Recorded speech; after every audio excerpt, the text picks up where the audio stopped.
ദൈവത്തിന്റെ അതിപരിശുദ്ധ നാമം വാഴ്ത്തപ്പെടുമാറാകട്ടെ. നല്ല അനുഗ്രഹപ്പെട്ട ഒരു നല്ല പകലിനെ സ്വർഗത്തിലെ ദൈവം ഇന്ന് പകല് നമുക്ക് ദാനമായി തന്ന ഈ വലിയ നിമിഷത്തെ ഓർത്ത് നന്ദിയോടെ ഞാൻ ദൈവത്തെ സ്തുതിക്കുന്ന സ്തോത്രം ചെയ്യുന്നു. സ്തോത്രം. സ്തോത്രം അപ്പോസ്തലപ്രവൃത്തി 2-ാം അധ്യായം വായിക്കുമ്പോൾ 120 പേരെ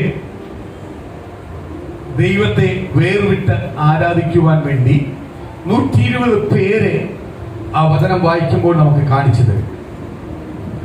120 പേർ സ്തോത്രം കർത്താവിന് വേണ്ടി വേർവിട്ടു.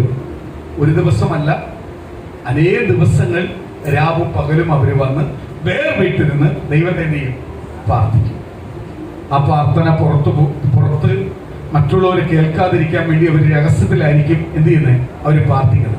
പക്ഷേ അവരുടെ ജീവിതത്തിനകത്ത് എന്തൊക്കെ പ്രതികൂലം വന്നാലും പ്രയാസങ്ങൾ വന്നാലും സങ്കടങ്ങൾ വന്നാലും ഈ 120 പേരും ഒന്നിച്ചു കൂടും.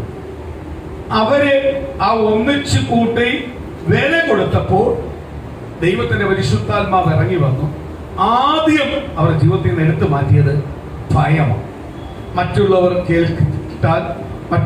കേട്ടാൽ ഞങ്ങൾ എന്ത് ചെയ്യുമെന്നുള്ള ഭയമാണ് ആദ്യം എന്ത് ചെയ്ത് എടുത്തു മാറ്റിയത്.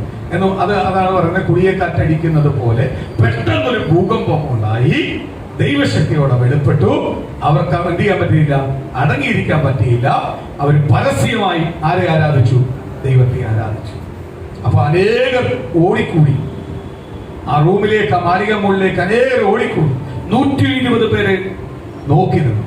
നമ്മൾ പറയും, അയ്യോ 120 പേരുടെ മേൽ വെളിപ്പെട്ടതുപോലെ എന്റെ മേലൊന്ന് വെളിപ്പെടണമെന്ന് പറയും. പക്ഷെ 120 പേര് ഇരിക്കുന്ന പോലെ ഇരിക്കാൻ നമുക്ക് എന്ത് മതി, എന്തോ വേണ്ട, നമുക്ക് വെളിപ്പെട്ടാ മതി. പക്ഷെ 120 പേര് പോലെ ഇരിക്കുന്ന പോലെ തന്നെ ഇരിക്കാൻ നമുക്ക് ബുദ്ധിമുട്ടാണ്. സ്തോത്രം. എന്ന് പറയുന്ന മക്കളെ, ഞാൻ ഒരു കാര്യം വിളിച്ചു പറയാം. പ്രാർത്ഥന എന്ന് പറയുന്നത്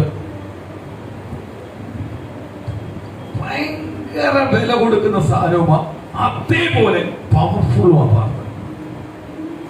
ഇന്ന് നമ്മുടെ ചില പ്രാർത്ഥനയിൽ പവർഫുൾ വെളിപ്പെട്ടില്ല എങ്കിൽ അതിന്റെ അർത്ഥം നമ്മൾ വില കൊടുക്കുന്നില്ല. നമ്മൾ വില കൊടുക്കുന്നവരാണെങ്കിൽ നിശ്ചയമായി ആ പ്രാർത്ഥന മേൽ എന്ത് ചെയ്യും? കർത്താവ് വെളിപ്പെട്ടാൽ മറുപടിയാണ്. നമ്മുടെ പ്രാർത്ഥനയൊന്നും കുഞ്ഞുകളിയൊന്നുമല്ല. നമ്മുടെ പ്രാർത്ഥനയെല്ലാം സ്വർഗം തുറന്നിരിക്കോ കേൾക്കാൻ.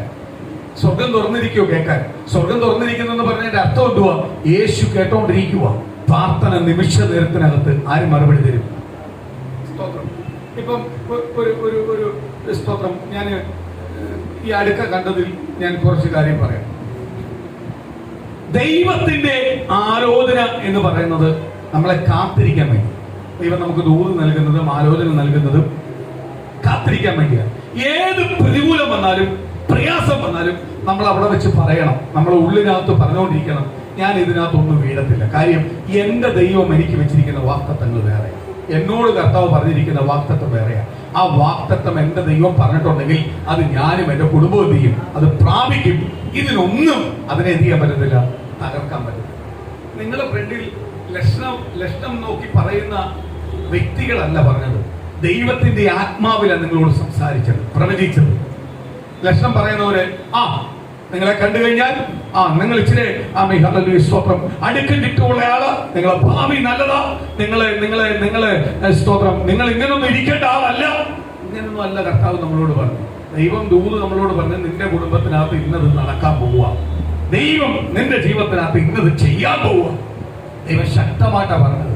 അത് ജീവനുള്ള ദൈവം പറഞ്ഞത്. എങ്കിൽ ആ ദൂത് നമ്മളെ കുടുംബത്തിനകത്ത് എന്ത് ചെയ്യും? നിവർത്തിയാവും. ഇന്ന് ദൂത് കേട്ടാൽ, ഇന്ന് ദൈവത്തിന്റെ ആലോചന കേട്ടാൽ, ആലോചനയല്ല അവിടെ നിൽക്കട്ടെ, നമ്മക്കായിട്ട് ചെയ്യാൻ പറ്റുന്ന കുറെ കാര്യങ്ങളുണ്ട്, അത് ചെയ്യും. അതിന്റെ പിന്നാലെ പോകുന്നതുകൊണ്ടാ പല വിഷയത്തിനകത്തും ആർക്കും മറുപടി ഇല്ലാത്തത്.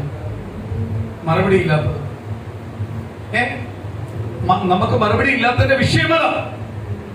സ്തോത്രം. ദൂത് പറഞ്ഞിരിക്കുവോ, ദൈവം ആലോചന പറഞ്ഞിരിക്കുവോ, നിങ്ങൾ വെയിറ്റ് ചെയ്ത് ഇന്ന രീതി പോകും. ഉടനെ പറയുക, ആ രീതി ഇപ്പൊ ഞങ്ങൾ പോകുന്നില്ല, തൽക്കാലം അതവിടെ ഇരുന്നോട്ട്, ഇപ്പൊ ഞങ്ങൾ ഇങ്ങനെ പോവാ, ഞങ്ങളുടെ ബുദ്ധി ഞങ്ങളുടെ കഴിവിൽ പോവാ. ദൂത് നിവൃത്തിയാവൂ? ദൈവാലോചന ഒരിക്കലും എന്ത് ചെയ്തില്ല, നിവൃത്തിയാവുന്നില്ല. ദൈവത്തിന്റെ വചനം പറയുന്നു, പ്രിയ ദൈവമക്കളെ, കുഞ്ഞുങ്ങളെ, കർത്താവ് ഇങ്ങനെ പറയുന്നത്, എന്നെ പരീക്ഷിക്കരുത്. ആരെ? കർത്താവിനെ നീ പരീക്ഷിക്കരുത്. കർത്താവിനെ പരീക്ഷിക്കുന്ന തുല്യമാണ് ദൈവം നിന്നോട് പറയുന്നതിന് ഓപ്പോസിറ്റ് ആയിട്ട് നീ യാത്ര ചെയ്യുമ്പോൾ ആർക്കോ പരീക്ഷിക്കുന്ന തുല്യമാണ് ദൈവത്തെ നീ എന്ത് ചെയ്യുക, പരീക്ഷിക്കുന്ന തുല്യമാണ്. ആ പ്രാർത്ഥന ആര് കേൾക്കത്തില്ല? നീ എത്ര കരഞ്ഞെന്ന് പറഞ്ഞാലും നിലവിളിച്ചെന്ന് പറഞ്ഞാലും ആ പ്രാർത്ഥന എന്ത് ചെയ്യത്തില്ല, കേൾക്കത്തില്ല. സ്തോത്രം. ഞാൻ കഴിഞ്ഞ ദിവസങ്ങളിൽ ഒരുപാട് കൺഫ്യൂഷനായി, ഒരുപാട് ദിവസം പാർച്ചപ്പോ കർത്താവ് വെളിപ്പെട്ട ചില കാര്യങ്ങൾ. ചിലവരുടെ ദൈവത്തിന്റെ ദൂത് പറഞ്ഞ് ആലോചന പറഞ്ഞ് ഇന്നതാ ദൈവത്തിന്റെ ആലോചന വാക്തത്വം എന്ന് പറഞ്ഞിട്ട് അവരുടെ കുടുംബത്തിനകത്ത് ചിലപ്പോൾ നമ്മൾ പ്രാർത്ഥിക്കാൻ പോയി നിൽക്കുമ്പോൾ, അല്ലെങ്കിൽ അവർ പ്രാർത്ഥിക്കാൻ നമ്മളെ വിളിക്കുമ്പോൾ നമ്മൾ പോയി അവരുടെ ഇഷ്ടപ്രകാരം ചില പ്രാർത്ഥിക്കും. ദൂത് നമുക്കറിയാം, ഇന്നതാ ഇവിടെ സംഭവിക്കാൻ പോകുന്നത്, ഇന്നതാ അവിടെ കൊടുക്കാൻ പോകുന്നത് എന്നെല്ലാം ആർക്കറിയാം? നമുക്കറിയാം. ദൈവം പറഞ്ഞല്ലോ. പക്ഷെ നമ്മൾ അവിടെ ചെല്ലുമ്പോൾ നേരെ അവരുടെ മുഖസ്തുതി ഓർത്ത്, അവരുടെ മുഖം നോക്കി, അല്ലെങ്കിൽ അവരുടെ സ്നേഹം ഓർത്ത് നമ്മൾ പലപ്പോഴും പ്രാർത്ഥനയിൽ ചില വാക്കുകൾ മാറ്റുമ്പോഴ് അത് ആർക്കാ വേദനിക്കുന്നത്? കർത്താവായ യേശുവിനാ വേദനിക്കുന്നത്. അതുകൊണ്ടാണ് ഞാൻ പറഞ്ഞത്, പ്രാർത്ഥന വിലയുള്ള സാധനമാണ്, പ്രാർത്ഥന പവർഫുള്ളാ. അതുകൊണ്ട് കാണുന്നിടത്തും കയറുന്നിടത്തും എല്ലാം കയറി പ്രാർത്ഥിക്കാൻ പോകല്ലേ. പ്രാർത്ഥന എന്ന് പറയുന്ന ഓരോ വാക്കും ആര് കേട്ടോണ്ടിരിക്കുക? സ്വർഗം കേട്ടോണ്ടിരിക്കുക.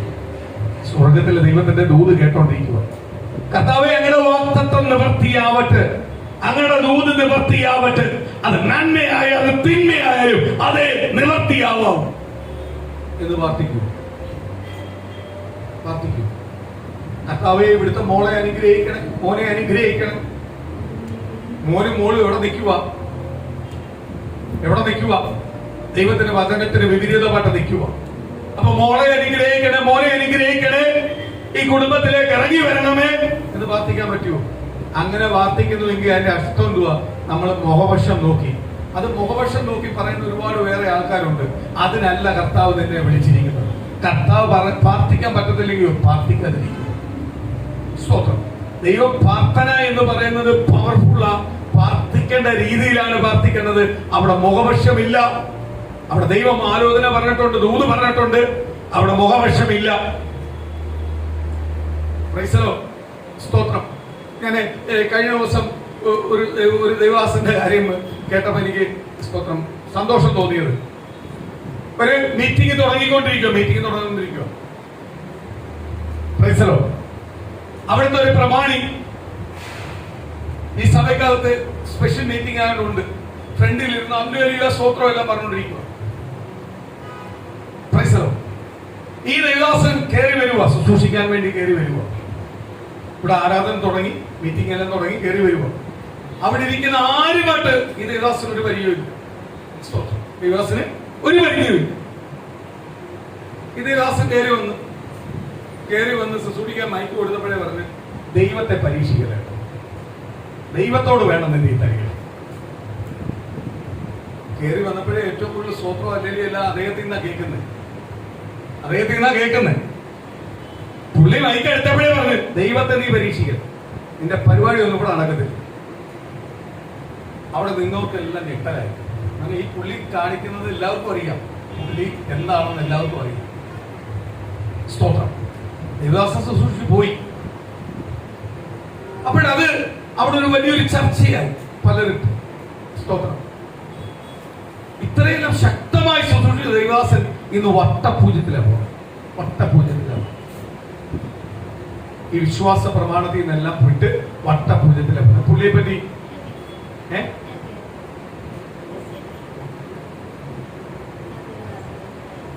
മെസ്സേജ് കേട്ടോ? സ്തോത്രം. അപ്പോഴേ സ്തോത്രം വട്ടപൂജ്യത്തിലാ പോകും. അത് കേട്ടപ്പം എനിക്ക് ഭയങ്കര വിഷമം തോന്നി. സ്തോത്രം. അതിനെപ്പറ്റി സംസാരിച്ചുകൊണ്ടിരുന്നപ്പം അതുകൊണ്ട് കർത്താവിന്റെ വചനം പറയുന്നത്, മുമ്പന്മാർ തിമ്മന്മാരും തിമ്മന്മാർ മുമ്പന്മാരുമായി. ഇത് സ്ഥിരമായി നിന്ന് ഓടി ജയിക്കണമെങ്കിൽ വില കൊടുത്തേ പറ്റും. വില കൊടുക്കുന്നവൻ അനുഗ്രഹം പ്രാപിച്ചു. വില കൊടുക്കാത്തൊരു വ്യക്തി എന്ത് ചെയ്യും? പ്രാർത്ഥന. അതുകൊണ്ട് നമ്മൾ പ്രാർത്ഥിക്കുമ്പോൾ, ഓരോ വ്യക്തികൾക്കും പ്രാർത്ഥിക്കുമ്പോൾ ശ്രദ്ധയോടായിരിക്കണം പ്രാർത്ഥിക്കുന്നത്. കാര്യം നമ്മളെ വാക്കുകൾ ആരാ ശ്രദ്ധയോട് കേട്ടോണ്ടിരിക്കുന്നത്? കർത്താവ്. അപ്പോഴും നമ്മളെ വായിൽ നിന്ന് ഒന്ന് പിഴച്ചാൽ മതി, ഒന്ന് പിഴച്ചാൽ മതി. സ്തോത്രം. ആ പ്രാർത്ഥന ആരാ കേൾക്കണ്ടേ? ദൈവമാണ്. സ്തോത്രം. ഞാൻ ഒരു സാക്ഷ്യം പറയാം. സാക്ഷ്യം പറഞ്ഞിട്ട് വചനത്തിൽ വരാം. അപ്പോഴും നിങ്ങൾക്ക് അതിന്റെ ഗൗരവത്തിന് ഗൗരവം പറഞ്ഞു. സ്തോത്രം. ഞാൻ ഏറ്റവും സ്നേഹിക്കുന്ന സ്തോത്രം ഒരു കുടുംബം, നമ്മുടെ സഭയല്ല, പുറത്തുള്ള ഒരു കുടുംബം. സ്തോത്രം. അവിടുത്തെ മകൾക്ക് വേണ്ടി പ്രാർത്ഥിക്കാൻ പറഞ്ഞപ്പോൾ സ്തോത്രം 2-3 വട്ടം നമ്മളെ വിളിച്ചു പ്രാർത്ഥിക്കാൻ. പക്ഷെ ഒന്ന് വീട്ടിൽ വരണം, പ്രാർത്ഥിക്കണം. അപ്പോഴും ഞാൻ പറഞ്ഞു, ഓക്കെ ഞാൻ പ്രാർത്ഥിക്കാൻ വരാം, പക്ഷെ ദൈവം എന്ത് പറഞ്ഞാലും അത് ചെയ്യാൻ തയ്യാറാവും. എന്ത് പറഞ്ഞാലും അത് ചെയ്യാൻ തയ്യാറാവും. പ്രാർത്ഥിക്കാൻ ഞാൻ വരാം. അത് ദൈവം എന്ത് പറഞ്ഞാലും ഞങ്ങളതേ ചെയ്യത്തുള്ളൂ. ഉറപ്പിച്ചു. ഞാനും സുനിതയും പോയിരുന്നു പ്രാർത്ഥിച്ചു. സ്തോത്രം. അവരപ്പോഴേ സ്തോത്രം UK, കാനഡ ഇങ്ങനെ പോകാനുള്ള എക്സാം എഴുതുക. അവിടെ പ്രാർത്ഥിച്ചുകൊണ്ടിരുന്നപ്പോൾ ആ കൊച്ചിനോട് പറഞ്ഞു, ആ മോളോട് പറഞ്ഞു, ദൈവം നിന്നെ ഗൾഫിലേക്ക് അയക്കാൻ വേണ്ടി 2-3 ചാൻസ് പോകണം. പക്ഷെ നീ പോകണം. കഴിവുള്ള കൊച്ച, കഴിവില്ലാത്ത ആളല്ല. നീ പോവുകയാണെങ്കിൽ ഈ എക്സാം ഇപ്പൊ എഴുതാൻ നീ തീരുമാനിച്ച എക്സാമാ കറക്റ്റ് റൂട്ട്. ഈ എക്സാം എഴുതാവും. ഈ എക്സാം അല്ലാതെ വേറെ എക്സാം എഴുതാൻ പോവുക. സ്തോത്രം. അവര് സ്തോത്രം എടുത്ത വായി എന്നെടുത്ത് വന്ന് ആ എക്സാം എഴുതുന്നുള്ളൂ. പ്രശ്നം മിണ്ടാതെ അവിടുന്ന് പ്രാർത്ഥിച്ച് സ്തോത്രം പറഞ്ഞ അല്ലെങ്കിൽ പറഞ്ഞ അങ്ങ് ഏറ്റെടുത്താൽ മതി. ഒരു വാക്കിനകത്തുള്ള പ്രശ്നം ഞാൻ പറയുന്നു. എടുത്ത വായി എൻ്റെ അടുത്ത് വന്ന് ഈ എക്സാം എഴുതുന്നുള്ള പ്രശ്നം. അതിന് ഞാനങ്ങ് പോയി. പിറ്റേന്ന് നിന്നപ്പോ എൻ്റെ അടുത്ത് പറഞ്ഞു, പുള്ളി പറയുക, ഈ എക്സാം കിട്ടിയാലും കിട്ടിയില്ലെങ്കിലും ഈ വാക്ക് ഉപയോഗിക്കേണ്ട സമയത്ത് ഉപയോഗിക്കാത്തതിന്റെ കുഴപ്പം വരുന്നേ. ഈ എക്സാം കിട്ടിയാലും കിട്ടിയില്ലെങ്കിലും ഈ എക്സാമിന് ഞങ്ങൾ നീ എത്ര രൂപ ചെലവാക്കിയാലും ഓരോ എഴുത്തിനും എനിക്കൊന്ന് 35,000 രൂപ ചെലവാ, 30,000 40,000 ചെലവാ. എത്ര രൂപ പോയാലും ഇത് എഴുതി ഇതേ മേടിച്ചിട്ട് പോത്തുള്ളൂ. ദൈവം പറഞ്ഞതില്ല. അതുകൊണ്ട് ഞങ്ങൾ ഇവിടെ പോത്തുള്ളൂ. മര്യാദയ്ക്ക് കഴിഞ്ഞ ദിവസം പ്രാർത്ഥിച്ച് അവിടെ സ്റ്റോപ്പ് ചെയ്ത് ഏറ്റെടുത്ത് പ്രാർത്ഥിച്ചാൽ മതിയായിരുന്നു. പിറ്റേന്ന് വന്ന് ഈ വാക്കും. അപ്പൊ എനിക്കിത് കൺഫ്യൂഷനാണ്. അടുത്ത ദിവസം എക്സാമിന് പോകുമ്പോൾ ഈ കൊച്ചു വിളിച്ചു. ഈ മോള് വിളിച്ച് ഞാൻ പ്രാർത്ഥിച്ചപ്പോ എനിക്ക് കൺഫ്യൂഷനാവാണ്. ഈ വാക്ക് ഭയങ്കര കൺഫ്യൂഷനാണ്. സ്തോത്രം. പ്രാർത്ഥിച്ചു കഴിഞ്ഞു, വിളിച്ചു. അപ്പൊ എന്നോട് ദൈവം പറഞ്ഞു, ഇത് കിട്ടുന്നു, ഈ എക്സാം പോവും. ഞാൻ കർത്താവേ അവിടെ പോയി പാസ് എക്സാം. അതെ, ആ എക്സാം ആ ദേശങ്ങളിലേക്ക് ആ രാജ്യങ്ങളിലേക്ക് പോവാൻ വേണ്ടിയുള്ള എക്സാം എഴുതി ആ രാജ്യത്തിൽ മാത്രമേ അവളെ ഞാൻ അയക്കത്തുള്ളൂ. പക്ഷെ ഈ എക്സാം തോക്കും. ഇത് 2ാമത്തെ വട്ടം പോന്നെ. ഒന്ന് തോറ്റ് 2ാമത്തെ വട്ടം പോവാ. കഴിവുള്ള വെച്ചാ ഞാൻ കർത്താവേ, അവര് പറഞ്ഞൊരു വാക്കുണ്ടല്ലോ, ഇത് എത്ര ആയാലും എത്ര രൂപ ചെലവാക്കിയാലും ഇതേ എഴുതത്തുള്ളൂ എന്ന് പറഞ്ഞു. അതെനിക്കൊന്ന് കാണും കർത്താവ് പറഞ്ഞു. അപ്പൊ എനിക്ക് സന്തോഷം. ശരിയാ, കൊച്ചു എഴുതി. ആ എക്സാമിന്റെ റിസൾട്ട് വരാൻ കുറച്ച് നാള് താമസിച്ചു. ഡിലേ ആയി. ആ എക്സാം റിസൾട്ട് വന്നപ്പോ തോറ്റു. ഞാൻ അടുത്ത ഡേറ്റ് എടുക്കുന്നില്ല. പ്ലാനെല്ലാം മാറി. നേരെ ഗൾഫിലേക്ക് ഒരു ഇന്റർവ്യൂവിന് പോയി. പാസ്സായി. പൈസയും കൊണ്ട് അടച്ചു. അപ്പോഴും ഞാൻ പറഞ്ഞു, അച്ചായ അത് ശരിയല്ല, ഇത് ദൈവഹിതമല്ല, ദൈവനിയോഗമല്ല. ദൈവം ഇതാ പറഞ്ഞേക്കുന്നത്, അടുത്ത അതൊന്നും ഈ പറഞ്ഞിട്ടൊന്നും കാര്യത്തില്ല. പിള്ളേരുടെ അടുത്തൊന്നും പറയേണ്ട കാര്യമില്ല. അത് അവര് തീരുമാനിക്കുക, അവര് ചെയ്യുന്നവരെ പറ്റും. കഴിഞ്ഞ ആഴ്ച അതിനൊരു മറുപടി കിട്ടിയപ്പോഴാണ് 2 വർഷം അടുത്ത ആഴ്ച പോവും. ഇനി അടുത്ത ഇറങ്ങാൻ പോകുന്ന ഫസ്റ്റിലെ ലിസ്റ്റ് ഇവരുടെ പേരാ കിടക്കുന്ന പറഞ്ഞു. 2 വർഷം വെറുതെ പോയി. കഴിഞ്ഞ ആഴ്ച അച്ഛൻ വിളിച്ചു പറയുക, അവർ ഈ പൈസ എല്ലാം തിരിച്ചു കൊടുക്കും, അവിടോട്ടൊന്നും പോകാൻ പറ്റത്തില്ല, വിസ അടിക്കാൻ പറ്റില്ല. ആ ദൈവത്തിന്റെ ദൂത് എവിടെ പോയി? നമ്മളെല്ലാം ചെയ്യുന്ന കാര്യമാണ് ഞാൻ പറഞ്ഞു. നമ്മൾ ആരും എടുക്കലൊന്നുമല്ല, നമ്മളെല്ലാം ചെയ്യുന്ന കാര്യമാണ്. ദൈവം ഒന്ന് പറയുമ്പോൾ വേറൊരാൾ പറയും അതെല്ലാം നിൽക്കട്ടെ, നിന്റെ കഴിവിൽ നീ കുറെ കാര്യം ചെയ്യും. ഈ നമ്മളെ കഴിവിൽ നമ്മൾ ചെയ്യുന്ന പോലെ ചില കാര്യത്തിന് പോകുന്നത് കൊണ്ടാണ് ചില ദൂത് എന്ത് ചെയ്യുന്നേ. എപ്പോഴും പ്രാർത്ഥിക്കണം ദൈവമക്കളെ, ദൈവത്തിന്റെ ഇഷ്ടമേ ഞാൻ ചെയ്യാവൂ. കാര്യം ഞാൻ ആരാണ്? ദൈവത്തിന്റെ. കഴിഞ്ഞ ദിവസം എന്നോട് വിളിച്ചു പറഞ്ഞപ്പോ ഞാൻ എടുത്തു കൈ പറഞ്ഞു, അച്ചായ ഞാൻ അന്നേ പറഞ്ഞ അച്ചായ ഇത് സ്വന്തം അച്ഛ തീരുമാനമെടുത്ത് മുഴങ്കാലം അടക്കി പ്രാർത്ഥിച്ച് അടുത്ത കാര്യങ്ങൾ ചെയ്ത് ദൈവമായി തുറന്നു. നിങ്ങളെ 2 കൊല്ലമായിട്ടും അവർക്ക് എന്ത് ചെയ്യാൻ പറ്റുന്നില്ല, അംഗീകരിക്കാൻ പറ്റുന്നില്ല. അവരെല്ലാ ആഴ്ചയിലും എന്നോട് പറയുന്നുണ്ട്, പക്ഷെ പ്രാർത്ഥിക്കണേ. അതിന്റെ പേപ്പർ വരുവായിട്ട് എനിക്ക് പ്രാർത്ഥിക്കാൻ പറ്റുമോ? കാര്യം എന്തുവാ? ദൂത് പറഞ്ഞാൽ മുഖാന്തരമായത് ആരാ? ഞാനാ. ആ ദൂതിനല്ലേ എനിക്ക് പ്രാർത്ഥിക്കാൻ പറ്റും. എനിക്ക് ഭയങ്കര വിഷമമായി കേൾക്കുമ്പോഴും. പക്ഷേ കഴിഞ്ഞ ആഴ്ച കേട്ടപ്പോൾ ഞാൻ ഞെട്ടിപ്പോയി. ദൈവം 2 വർഷമായിട്ട് അവിടെ അടച്ചു വെച്ചേക്കുന്നു. ആ രാജ്യത്തിൽ പോകാനും ആ സ്ഥലത്ത് പോകാനൊന്നും ഒരു തടസ്സവും ഈ കുഞ്ഞിനില്ല. എല്ലാത്തിലും കഴിവുള്ളതാ. അതുകൊണ്ട് അടുത്ത ലിസ്റ്റിൽ ഈ കൊച്ചിന്റെ പേരാ കിടക്കുന്നത്. പക്ഷേ ആരും കൊടുത്തില്ല. സ്തോത്രം. ഇപ്പോഴേ അവിടേക്ക് പുതിയ ആൾക്കാരെ എടുക്കുന്നില്ല. 2 വർഷം കഴിഞ്ഞപ്പോഴാണ് ക്യാൻസൽ ചെയ്ത് വരുന്നത്. ആ അത്രയും പൈസ തിരിച്ചു കൊടുത്തവർ അക്കൗണ്ട് ഇട്ടു കൊടുത്തു. സ്തോത്രം. ചിലവർക്ക് സമ്പത്ത് വരെ നഷ്ടമായി പോകും. അത് ദൈവം ചെയ്തില്ല. സമ്പത്ത് തിരിച്ചു കൊടുത്തവരുടെ വരെയുള്ള പൈസ തിരിച്ചു കൊടുത്തു. അപ്പൊ ദൈവം ഒരു മനുഷ്യനോട് പറഞ്ഞെങ്കിൽ, ഇപ്പൊ എനിക്ക് പ്രാർത്ഥിക്കാൻ പറഞ്ഞാൽ പ്രാർത്ഥിക്കാൻ പറ്റുമോ? അദ്ദേഹം എനിക്ക് എന്ത് കാര്യത്തിനും എന്റെ കൂടെ സ്വന്തം എന്ത് കാര്യത്തിനകത്ത് സഹകരിക്കുന്ന കുടുംബമാണ്, സ്നേഹിക്കുന്ന കുടുംബമാണ്, ഭയങ്കര സ്നേഹമുള്ള കുടുംബമാണ്. അപ്പോഴ് എനിക്ക് അങ്ങനെ പ്രാർത്ഥിക്കാൻ പറ്റുമോ? ഇല്ല. കാര്യം എന്തുവാ? ദൈവം പറയുന്ന വാക്കുകൾക്ക് എന്ത് ചെയ്യാവും? അതുകൊണ്ട് ഇന്നലെ കഴിഞ്ഞ ദിവസങ്ങളെല്ലാം ഞാൻ ചർച്ച ചെയ്തു. പ്രാർത്ഥിച്ചുകൊണ്ടിരുന്നപ്പോൾ ഞാൻ തീരുമാനം എടുത്ത ഒരു കാര്യമുണ്ട്. ആവശ്യമില്ലാതെ എങ്ങും പോയി ചെന്ന് പ്രാർത്ഥിക്കാൻ നിൽക്കുന്നില്ല. ഏറ്റെടുക്കുന്നവനെ പ്രാർത്ഥിക്കും. ഏറ്റെടുക്കാൻ തയ്യാറാണെങ്കിൽ പ്രാർത്ഥിക്കും. ആ തയ്യാറെടുക്കുന്നവനെ ആര് മറുപടി കൊടുക്കും? ദൈവം മറുപടി കൊടുക്കും. ദൂതെന്നെല്ലാം പറഞ്ഞ പ്രിയ ദൈവമക്കളെ കുഞ്ഞുങ്ങളെയൊന്നുമല്ല. അതേപോലെ ദൈവത്തിന്റെ സന്നിധി നമുക്ക് കിട്ടുന്ന സമയം, ദൈവത്തിന്റെ സന്നിധിയിൽ കിട്ടുന്ന സമയം സ്തോത്രം വലുതാണ്. കഴിഞ്ഞ ആഴ്ച സ്തോത്രം ക്രിസ്റ്റി എടുത്തൊരു മെസ്സേജ് ഉണ്ട്. ആ മെസ്സേജിനകത്ത് എനിക്ക് ഒരുപാട് ചിന്ത വന്നു. ചിന്തിക്കുന്ന രീതിയിൽ ചില ചിന്തകൾ ഇട്ടപ്പോ ഞാൻ ചിന്തിച്ചു. സ്തോത്രം. ഇപ്പോൾ ഒന്ന് സഹോദരന്മാരൊത്തു വസിക്കുന്നത് എത്ര മനോഹരം. പക്ഷേ ഇതിനുള്ള അവസരം തീരാൻ പോവായി. ആരാധന തീരാൻ പോവുക. നമുക്ക് ആരാധന കോവിഡ് വന്നപ്പോൾ നമുക്കറിയാം. ആരാധന ഇല്ലാതെ വന്നപ്പോൾ നമ്മൾ അനുഭവിച്ച ആ മികാലിയ പിരിമുറുക്കാൻ നമുക്കറിയാം. ദൈവത്തെ അറിഞ്ഞവൻ പിരിമുറുക്കി കാണും. ദൈവത്തെ അറിയാത്തവൻ അത് സന്തോഷമായിരുന്നു. അല്ലെ, സ്കൂളിൽ പോയി അവധി എന്ന് പറയുമ്പോൾ പിള്ളേർക്ക് സന്തോഷം പോലെ ചിലർക്ക് അന്നത്തെ ഞായറാഴ്ച ഒന്നും പോവാതിരിക്കാന്ന് കേട്ടപ്പോൾ ഭയങ്കര സന്തോഷം. പക്ഷേ ദൈവത്തെ അറിഞ്ഞവന് അടങ്ങിയിരിക്കാൻ പറ്റില്ല. കാര്യം എന്തുവാ? സഹോദരന്മാർ ഒത്തുവസിക്കുന്ന എത്ര ശുഭയും എത്ര മനോഹരമാണ്. അതറിയുന്ന എപ്പോഴാണ്?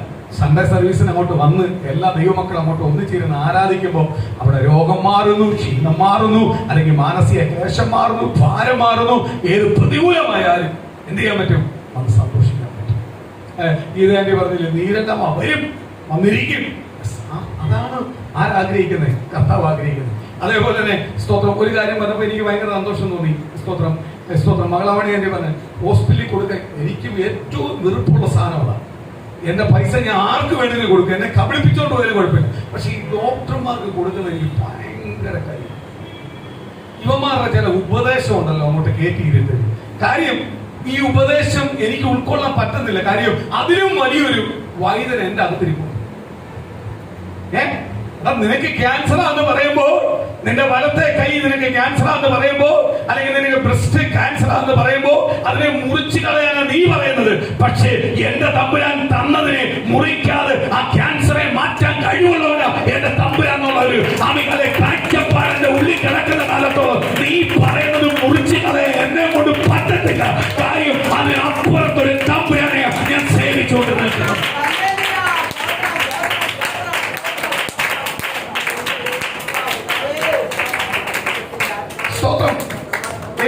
ഓർത്ത് നോക്ക്.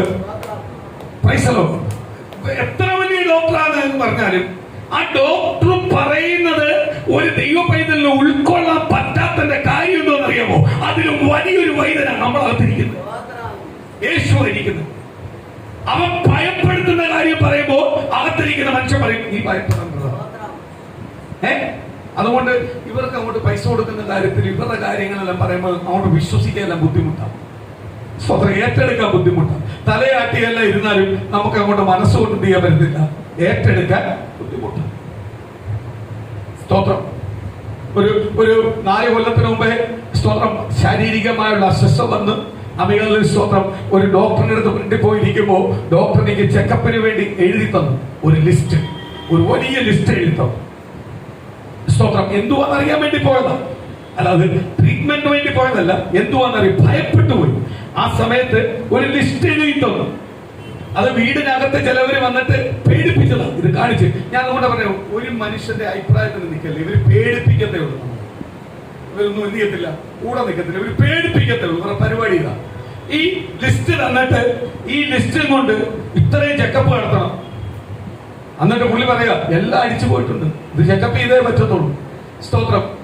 സുനിത ഞാനുമായിട്ട് ഇറങ്ങി പുറത്ത് വരുമ്പോൾ സുനിത എന്നോട് പറഞ്ഞു എവിടെ ചെക്കപ്പിന് കൊണ്ടുപോകണ്ടേ? സ്തോത്രം. എവിടെ ഇത് ചെക്കപ്പ് ചെയ്യണ്ടേ? ഞാൻ ആര് ചെക്കപ്പ് ചെയ്യുന്നു? പ്രൈസലോ. 14,000 രൂപയുടെ ചെക്കപ്പിന്റെ ലിസ്റ്റാണ് തന്നേക്കുന്നത്. എന്നിട്ട് പറയുക ഒന്നും കാണത്തില്ല, മിക്കാറും എല്ലാം അടിച്ചു പോയെന്ന് തോന്നുന്നു കണ്ടിട്ട്. സ്തോത്രം. സുനിത കരഞ്ഞോണ്ടല്ല പുറത്ത് വരുന്നത്. പക്ഷെ ഇത് കിട്ടപ്പോഴേ ആ ലിസ്റ്റ് തന്നപ്പോഴേ ഞാൻ തലയാട്ടി ഇപ്പം പോയി ചെക്കപ്പ് ചെയ്യുന്നത് തന്നെ. കാര്യം എന്തുവാ? എന്റെ യേശുവിനെ എനിക്ക് വിശ്വാസമാണ്. ഞാൻ അവിടെ പോയത് അപ്പോൾ ഓർക്കും എന്തുകൊണ്ടാ പാസ്റ്റർ പോയത്? രോഗം അറിയണം. രോഗം അറിഞ്ഞിട്ടാ പ്രാർത്ഥിക്കേണ്ടത്. രോഗം അറിഞ്ഞിട്ടാ പ്രാർത്ഥിക്കേണ്ടത്. അന്നത്തെ 4 പേരുടെ സ്റ്റേജിൽ നിന്നുകൊണ്ട് എനിക്ക് പറയാൻ പറ്റത്തുള്ളൂ എനിക്ക് ഇന്ന രോഗമായിരുന്നു. ആ രോഗത്തിൽ നിന്ന് എന്റെ യേശു പ്രാർത്ഥിച്ചു, എനിക്ക് വിടുതൽ നൽകി പുറത്തു കൊണ്ടുവന്നു. അല്ലാതെ എനിക്ക് വയറുവേദനയാന്ന് പറഞ്ഞിട്ട് ഞാൻ പോയി ചെന്ന് കുറച്ച് അമ്മയെ സ്തോത്രം അവിടെ പോയിട്ട് തിരിച്ചു വന്നിട്ട് പ്രാർത്ഥിച്ചുകൊണ്ടിരുന്ന പറ്റുമോ? വയറ്റിന്റെ അപ്പൻഡിക്സ് ആണെങ്കിൽ ദൈവം എന്റെ അപ്പൻഡിക്സ് മാറ്റി തന്നു എന്ന് എനിക്ക് സാക്ഷ്യം പറയണമെങ്കിൽ എന്ത് ചെയ്യണം? രോഗം കണ്ടുപിടിക്കണം. ഇല്ലയോ? ഞാൻ രോഗം കണ്ടുപിടിക്കാൻ പോകുന്നവരെ എനിക്ക് ഭയങ്കര ഇഷ്ടമാണ്. പക്ഷെ അതിന് അടിമയാവുന്നവരോട് എനിക്ക് ഇഷ്ടമാണ്. അതിനടിമയാവല്ലേ. അതിന് വലിയൊരു വൈദ്യൻ എന്റെ കൂടെ ഉണ്ട്. അപ്പൊ നിങ്ങൾ ഇതുവരെ ആ വൈദ്യനെ അനുഭവിച്ചിട്ടില്ല. അനുഭവിച്ചെങ്കിൽ നിങ്ങൾ ഒരിക്കലും എന്ത് ചെയ്യത്തില്ല, ഭയപ്പെടത്തില്ല. പ്രിയ മക്കളെ, രോഗമാണെന്ന് പറഞ്ഞ് ഭയപ്പെടല്ലേ. നിന്റെ നന്മയെ തടയുന്ന ചില കാര്യങ്ങളാണ്. ഇത് വെറും നിസ്സാരമാണ്. ആർക്ക്? എന്റെ യേശുവിന് ഒരു നിമിഷം കൊണ്ട് എടുത്ത് മാറ്റാൻ പറ്റും. ദൈവോധനം പറഞ്ഞിരിക്കുന്ന വലിയ ദൂതം എന്ന് പറഞ്ഞു കഴിഞ്ഞാൽ മുമ്പേ പോയവർ ഭാഗ്യവാന്മാർ. ഇത് മുമ്പേ പോകുന്നവർ ഭാഗ്യവാന്മാരെന്നെല്ലാം പറയും. പക്ഷെ നമ്മളെ കാര്യം വരുമ്പോൾ പോവല്ലേ, ഇവിടെ നിൽക്കണമെന്നാണ് പറയുന്നത്. സ്തോത്രം. അപ്പോഴ് മുമ്പേ പോയ ഭാഗ്യവന്മാരെന്ന് പറഞ്ഞാൽ എവിടെ നിന്ന് പോവാ? അവര് ഭൂമിയിൽ നിന്ന് പോയത് കൊണ്ട് അവർ രക്ഷപ്പെട്ട് അവർക്ക് എന്ത് ചെയ്യണ്ട, പാപം ചെയ്യണ്ട, അവർക്ക് ദൈവമായിട്ട് അടുത്തിരിക്കാം. സ്തോത്രം. ഇതെല്ലാം പറയുന്നത് നമ്മൾ തന്നെ ഈ ഭൂമിയിൽ നിന്ന് പോവല്ലേ എന്ന് പറഞ്ഞുകൊണ്ടിരിക്കുന്നത്. സ്തോത്രം. കർത്താവിന്റെ സമയം ആകുമ്പോഴേ എവിടെ ഇരുന്ന് എങ്ങനെ ഇരുന്നാലും എന്ത് ചെയ്യും? പോയേ പറ്റും. കർത്താവിന്റെ സമയം എവിടെ ഇരുന്നാലും എന്ത് ചെയ്തേ പറ്റൂ? പോയേ പറ്റും. സ്തോത്രം. സ്തോത്രം. കഴിഞ്ഞ ദിവസങ്ങളിൽ വാർത്ത വായിച്ചില്ലേ? ഡോക്ടർ കെ പി ഓനാൻ ബിഷപ്പ് മരിച്ചു. 4 ദിവസമേ ഉള്ളൂ പോയിട്ട്. 4 ദിവസം കൊണ്ട് പുള്ളി ഇവിടെ ഉണ്ട്. നാട്ടിലുള്ള വ്യക്തിയാണ്. സാധാ അദ്ദേഹം ആ സെമിനാരിയുടെ അകത്താണ് നടക്കുന്നത്. ഇന്ന് രാവിലെ എണ്ണിച്ചു സ്തോത്രം നടക്കുന്നെന്നാ. പുള്ളി അതിന് പുറത്തോട്ട് നടക്കാൻ പോയിട്ടേ ഇല്ല. പക്ഷെ അന്ന് പുള്ളിയെ അങ്ങ് തോന്നി പുറത്തു പോകാൻ. അപ്പോഴിതാ കാറ് വന്നിരിച്ചു. വലിയ സ്തോത്രം. കേരളത്തിനകത്ത് ഞെട്ടിക്കുന്ന ഏറ്റവും വലിയ ഹോസ്പിറ്റലിൽ ഇട്ടേക്കുന്ന വ്യക്തിയാണ്. BOS ഹോസ്പിറ്റൽ എന്ന് പറഞ്ഞാൽ ഏറ്റവും വലിയ ഹോസ്പിറ്റലിൽ ഇട്ടേക്കുന്ന വ്യക്തിയാണ്. രക്ഷിക്ക പ്രസംഗിക്കാൻ പറ്റിയോ? പുള്ളിയുടെ ഒരാഴ്ചക്കോ അല്ലെ ഒരു മാസത്തിന് മുമ്പുള്ള മെസ്സേജ് ഇതായിരുന്നു: മരണമായി.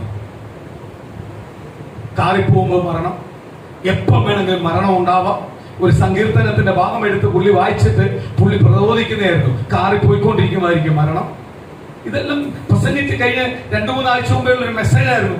അത് കഴിയുമ്പോഴേ ഉണ്ടായത്. പുള്ളി എങ്ങനെ മരിക്കേണ്ട മനുഷ്യനാണെന്നറിയാം. അല്ലെ തന്നെ പുള്ളിയുടെ അടക്കം ഏത് രീതിയിൽ നടക്കുന്ന മനുഷ്യനാണെന്നറിയാം. ദൈവത്തെ അറിഞ്ഞിട്ട് എന്തിന്റെ പിന്നാലെ പോയി? പണത്തിന്റെ പിന്നാലെ പോയത് കൊണ്ടാണ് ഇന്ന് അദ്ദേഹം ഒന്നിനുമില്ലാത്ത രീതിയിലായിപ്പോയി. എന്ന് പറഞ്ഞാൽ നമ്മളെ മൊബൈലിൽ നോക്കിക്കഴിഞ്ഞാൽ പുള്ളിയുടെ വാർത്ത മാത്രം വരേണ്ടതാ. ആ രീതിയിലേക്ക് പോകേണ്ട വ്യക്തിയായിരുന്നു. പക്ഷെ ആരെ വിട്ടുപോയി? ദൈവത്തെ വിട്ടുപോയി. ഞാനിവിടെ അനുഭവം മുമ്പേ പറഞ്ഞിട്ടുണ്ട്. പുള്ളിയുടെ അനുഭവം പേര് പറഞ്ഞിട്ടില്ലെങ്കിൽ ഞാൻ അനുഭവം പറഞ്ഞിട്ടുണ്ട്. സ്തോത്രം. കഴിഞ്ഞ ദിവസം അത് കേട്ടപ്പോൾ എനിക്ക് ഭയങ്കര വിഷമം തോന്നി. സ്തോത്രം. ആ ദൈവദാസന്റെ കാഴ്ചപ്പാട് ഒരു പെന്തിക്കോസിലെ പാസ്റ്റർമാർക്കും ഇല്ലാത്തൊരു കാഴ്ചപ്പാടായിരുന്നു. അപൂർവ കാഴ്ചപ്പാടായിരുന്നു. എന്ന് പറഞ്ഞാൽ ഏറ്റവും കൂടുതൽ ഈ ലോകത്തിനകത്ത് യേശുക്രിസ്തുവിനെ അറിയിച്ച ഒരു വ്യക്തി എന്ന് അദ്ദേഹത്തെ വേണമെങ്കിൽ നമുക്ക് പറയാം. കാട്ടിലിരുന്ന വ്യക്തികൾ വരെ രക്ഷിക്കപ്പെട്ടിട്ടുണ്ട് പുള്ളിയുടെ റേഡിയോ പ്രസംഗം കേട്ട്.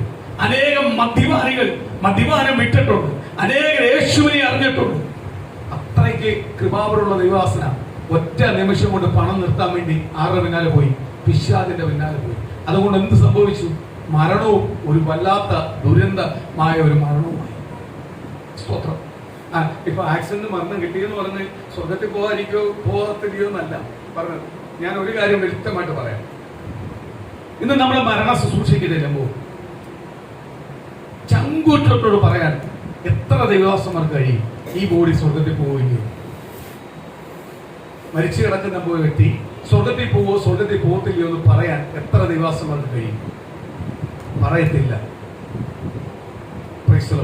ഞാൻ നേരത്തെ പറഞ്ഞ പോലെ മുഖസ്തുതി നോക്കി പറയത്തില്ല. യഥാർത്ഥ ദൈവവചന പ്രകാരം ജീവിച്ച ഒരു ദൈവദാസന് പറയാൻ പറ്റും. അവന്റെ ദൂതാത്ത് പറയാൻ പറ്റും. ആർക്ക് സ്വർഗത്തിൽ പോകാൻ പറ്റും? കാര്യം എന്തുവാ? ഈ വചനത്തെ എടുത്ത് ഈ വചനത്തിന് വേണ്ടി ജീവിച്ചിട്ടുണ്ടെങ്കിൽ നിശ്ചയമായി എന്ത് ചെയ്യും? സ്വർഗരാജ്യത്തിൽ പോകും. ചിലപ്പോൾ ലോകത്തിൽ ഒന്നും നേടിയില്ലെങ്കിലും അവൻ എവിടെ നേടിയിരിക്കും? സ്വർഗരാജ്യത്തെ നേടിയിരിക്കും. അവൻ സ്വർഗത്തിൽ പോകും. അത് പറയാൻ പറ്റുമോ? പറയുന്നത് എന്തുവാ? നമുക്കിനി കാണാം. സ്തോത്രം. എവിടെ? ആ നാട്ടിൽ നമുക്ക് കാണാം. പുള്ളിയുടെ ധാരണ പുള്ളി പോകുന്ന. ഈ പറയുന്ന പുള്ളിയും പോകത്തില്ല, ഈ കിടക്കുന്ന പുള്ളിയും പോകത്തില്ല. കാര്യം എന്തുവാ? രണ്ടും എന്ത് ചെയ്തേക്കുക? ദൈവവചനവുമായി ഒരു ബന്ധവുമില്ല. സ്തോത്രം. അതേപോലെ തന്നെ ഒരു കാഴ്ചപ്പാട് ഞാൻ പറഞ്ഞു നോക്കട്ടെ. ഇന്ന് നമ്മള് സ്തോത്രം 2-3 ആഴ്ച കൊണ്ട് ഞാൻ പ്രസംഗിക്കുമ്പോൾ ഇപ്പൊ ആ വാക്കൊന്നും ആ പ്രസംഗ വിഷയമൊന്നും എടുക്കാൻ ഞാൻ ഇന്ന് ആഗ്രഹിച്ചതല്ല. അതെല്ലാം ഞാൻ കളഞ്ഞതാ. പക്ഷെ അതിനകത്ത് മറുപടി കിട്ടിയതിനെ കുറിച്ച് ഞാൻ പറയാം. മറുപടി കിട്ടിയതിനെ കുറിച്ച് ഒന്ന് പറയാൻ വേണ്ടിയാ. സ്തോത്രം. ഒരു സംഘടനയ്ക്കകത്ത് സ്തോത്രം ചില പിതാക്കന്മാർക്ക്, അതിനകത്തിരിക്കുന്ന ലീഡർമാർക്ക് ഒരു തീരുമാനം അവരെടുത്തിട്ടുണ്ട്. ആ തീരുമാനം പുറത്തു വരാൻ വേണ്ടി ഞാൻ സ്തോത്രം ചെയ്തുകൊണ്ടിരിക്കുന്നത്, പ്രാർത്ഥിച്ചുകൊണ്ടിരിക്കുന്നത്. അത് പുറത്തു വരണേണം. എന്നുപോലെ എല്ലാ സംഘടന എന്ന് പറയുന്ന എല്ലാ സംഘടനയ്ക്കകത്തും ആ തീരുമാനം വരണം. ആ തീരുമാനത്തിന് വേണ്ടിയാണ് ഞാൻ പാർശ്വകൊണ്ടിരിക്കുന്നത്. അത് നടക്കണമെന്ന് ഞാൻ പാർശ്വകൊണ്ടിരിക്കുന്നത്. സ്തോത്രം. കാര്യം ഒന്ന്, ഞാൻ പറഞ്ഞു, ദൈവദാസന്മാരുടെ മക്കളെ ഒന്നും കർത്താവിന്റെ വേലയ്ക്കൊന്നും വിടാതെ സ്തോത്രം UK-യിലും കാനഡയിലും എല്ലാം പറഞ്ഞു കൊടുക്കും.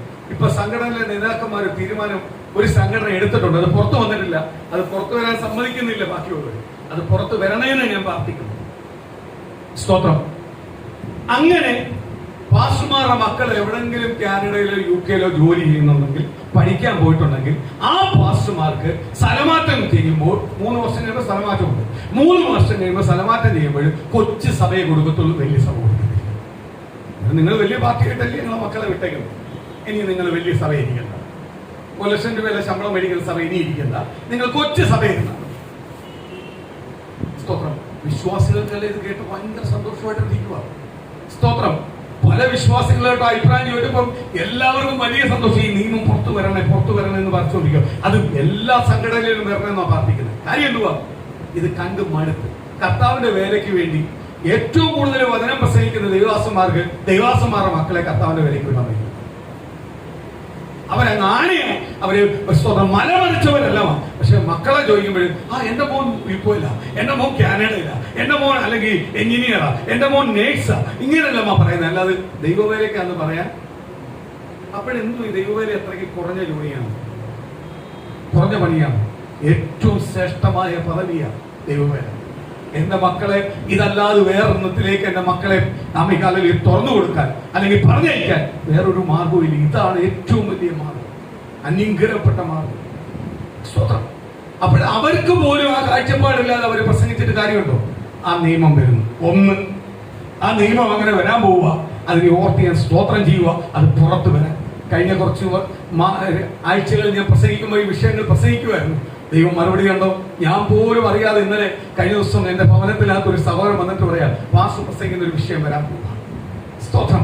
എനിക്കത് കേട്ടപ്പോ സ്തോത്രം, എനിക്ക് ഭയങ്കര സന്തോഷം തോന്നി. അത് പുറത്തു വരട്ടെ എന്ന് പറഞ്ഞാൽ ദൈവദാസന്മാരുടെ മക്കൾ ദൈവവേലയ്ക്ക് തന്നെ വരണം. ദൈവവേലയാണ് അവരുടെ ജീവിതത്തിൽ ഏറ്റവും വലുത്. അല്ലാതെ ജോലി ചെയ്ത് ദൈവവേല ചെയ്യാനല്ല, പൂർണ്ണ ഹൃദയത്തോട് ആരടുത്ത് വരണം? ദൈവസന്നിധി വരണം. സ്തോത്രം. വിശ്വാസികൾക്ക് ഇത് കേട്ടപ്പോൾ വിശ്വാസികൾക്ക് ഇഷ്ടപ്പെട്ടു. ഞാനൊരു കാര്യം പറയട്ടെ, പാരമ്പര്യ സഭക്കാർ ന്യൂ ജനറേഷൻ എന്ന് പറഞ്ഞ് ചില സഭകളെ എന്ത് ചെയ്തിട്ടുണ്ട്? ഞാൻ അവിടെ നിന്നുകൊണ്ട് ആലോചിച്ചിരുന്ന ഞാൻ പാർച്ചപ്പോൾ, ഞാൻ ചിന്തിച്ചപ്പോൾ കറക്റ്റ് കാര്യമായിട്ടാണ് എനിക്ക് ചിന്ത വന്നത്. അതുകൊണ്ട് ഞാൻ പറയുമോ, ന്യൂ ജനറേഷൻ എന്ന് പറഞ്ഞ് പാരമ്പര്യ സഭ പലപ്പോഴും ആരെ തള്ളുന്നുണ്ട്? ന്യൂ ജനറേഷനായി ഇറങ്ങിത്തിരിച്ച ദൈവദാസന്മാരെ തള്ളുന്നുണ്ട്. ഞാൻ ഒരു കാര്യം ചോദിച്ചു, ഈ ന്യൂ ജനറേഷനായിട്ട് ഇറങ്ങിത്തിരിച്ച ഒറ്റ ദൈവദാസന്മാർ, അവരുടെ ചിന്തയില് അവർ ചിന്തിച്ചാൽ സുഖമായിട്ട് അവർക്ക് വേണമെങ്കിൽ അമേരിക്കയിലോ കാനഡയിലോ പോയി വേണമെങ്കിൽ താമസിക്കാം, ഫാമിലിയായിട്ട് സെറ്റിൽ ആവാം. കാര്യം എന്തുവാ? അവർക്ക് അവിടെ സഭകളുണ്ട്, അവർക്ക് പോവാം. പക്ഷേ അവരാരും മക്കളുടെ ഫീച്ചറിന് വേണ്ടിയോ നന്മയ്ക്ക് വേണ്ടിയോ അവരാരും ഇവിടെ പോയിട്ടില്ല. കാനഡയിലോ UK. അപ്പുറത്തെ തിരുപ്പാസ്റ്റർ തന്നെ ഞാൻ പറയാം. തിരുപ്പാസ്റ്റർ എന്ന് വെച്ചാൽ നിമിഷ നേരം കൊണ്ട് ഫാമിലി ആയിട്ട് വേണമെങ്കിൽ അമേരിക്ക പോയി സെറ്റിൽ ആവാം. എന്റെ മക്കളെ ഭാവി എനിക്ക് നോക്കണം, എനിക്ക് പോയേ പറ്റൂ. ഇന്ന് പാരമ്പര്യ പാസ്റ്റർമാർ കാണിക്കുന്ന പരിപാടിയാണെങ്കിൽ പുള്ളിക്കാരൻ ഒറ്റ നിമിഷം മതി, പുള്ളിക്കാരന് വേണമെങ്കിൽ എവിടെ പോവാം? അമേരിക്കയിൽ പോയി സെറ്റിൽ ആവാം. അമേരിക്കയിൽ പോയി സെറ്റിൽ ആയിട്ട് എല്ലാ മാസവും പുള്ളിക്ക് ഒരാഴ്ച വേണം ഇവിടെ വന്ന് പോകാം. എന്നാൽ അതിനുള്ള സമ്പത്ത് സഭയ്ക്കകത്തുണ്ട്, വരുമാന സഭയ്ക്കകത്തുണ്ട്, അമേരിക്കയിലെ സഭകൾ. പക്ഷെ പുള്ളിക്കാരനൊന്നും ഒരിക്കലും ആ കാഴ്ചപ്പാടി വന്നിട്ടില്ല. അതിനെ ഓർത്ത് ഞാൻ ദൈവത്തെ സ്തുതിക്കുന്ന, സ്തോത്രം ചെയ്യുന്നു. അപ്പൊ ന്യൂ ജനറേഷൻ എന്ന് പറയുന്ന അവരെ കളിയാക്കുന്ന പാരമ്പര്യമാണോ നല്ലത്? ന്യൂ ജനറേഷൻ ആണോ നല്ലത്? അവർക്ക് ദൈവം കൊടുത്തിരിക്കുന്ന കാഴ്ചപ്പാട് കേരളത്തിനകത്താ, ഇന്ത്യക്കകത്താ. അവർ ആ കാഴ്ചപ്പാടിന് വില കൊടുത്ത് ഓടുന്നത്. അദ്ദേഹത്തിന്റെ പേര് മറന്നേ ഉള്ളൂ. ഇതേപോലെ അനേകം ദൈവദാസന്മാരുണ്ട്. ഇവരെല്ലാം ഓടുന്നത് ആരെ നോക്കിയാണ്? ചില പോരായ്മകൾ, കുറവുകളെല്ലാം ഉണ്ട്. പക്ഷെ മറ്റവരാട്ടി എന്തുവരും നല്ലതായി. സ്വന്തം ദൈവവചനം പറയുന്നത് പോലെ സ്വന്തം കണ്ണിൽ കോല് വെച്ചിട്ട് സഹോദരന്റെ കണ്ണിലെ കരടെടുക്കുക. ഇവരുടെ കണ്ണിൽ കരടേ ഉള്ളൂ, അവരുടെ കണ്ണില എന്തിരിക്കുന്നത്? കോലിരിക്കുന്നു. സ്തോത്രം. അവർക്ക് കുഞ്ഞുങ്ങളുടെ ഭാവി എന്ന് പറയും. ദൈവവചനം വിശ്വസിക്കുന്ന, ദൈവവചന പ്രകാരം ജീവിക്കുന്ന ഒരു ദൈവ പൈതൽ നാളെ കുറിച്ച് ചിന്തിക്കല്ലേ. ബൈബിൾ പറയുക, നാളെ കുറിച്ച് എന്ത് ചെയ്യല്ലേ? ചിന്തിക്കല്ലേ. നാളെ ഉണ്ടെങ്കിൽ എന്റെ കർത്താവിനെ പോറ്റും, നാളെ ഉണ്ടെങ്കിൽ എന്റെ കർത്താവിനെ പോറ്റും. സ്തോത്രം. നമുക്ക് എത്ര പേർക്ക് ഉറപ്പ് പറയാൻ പറ്റും നാളെ രാവിലെ ഞാൻ എഴുന്നേക്കണം ഭയങ്കര ആരോഗ്യത്തോടാണ്, ബലത്തോടാണ്? ഒരു നിസ്സാര പനി കഴിച്ചാൽ മതി, എഴുന്നേക്കത്തില്ല. എഴുന്നേക്കത്തില്ല. അത്രയ്ക്കേ ഉള്ളു നമ്മൾ. അവിടെ നിന്ന് ദൈവം നമ്മളെ കൊണ്ടുവരുന്നുവെങ്കിൽ ആ ദൈവത്തിന്റെ വലിയ കൃപയാണ്.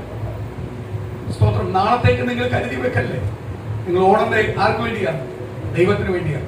ഒരു നിമിഷം നമുക്ക് വായിക്കാം. അപ്പോസ്തലപ്രവൃത്തി 5-ാം അധ്യായത്തിന്റെ 1-ാം വാക്യം മുതൽ വായിക്കാം.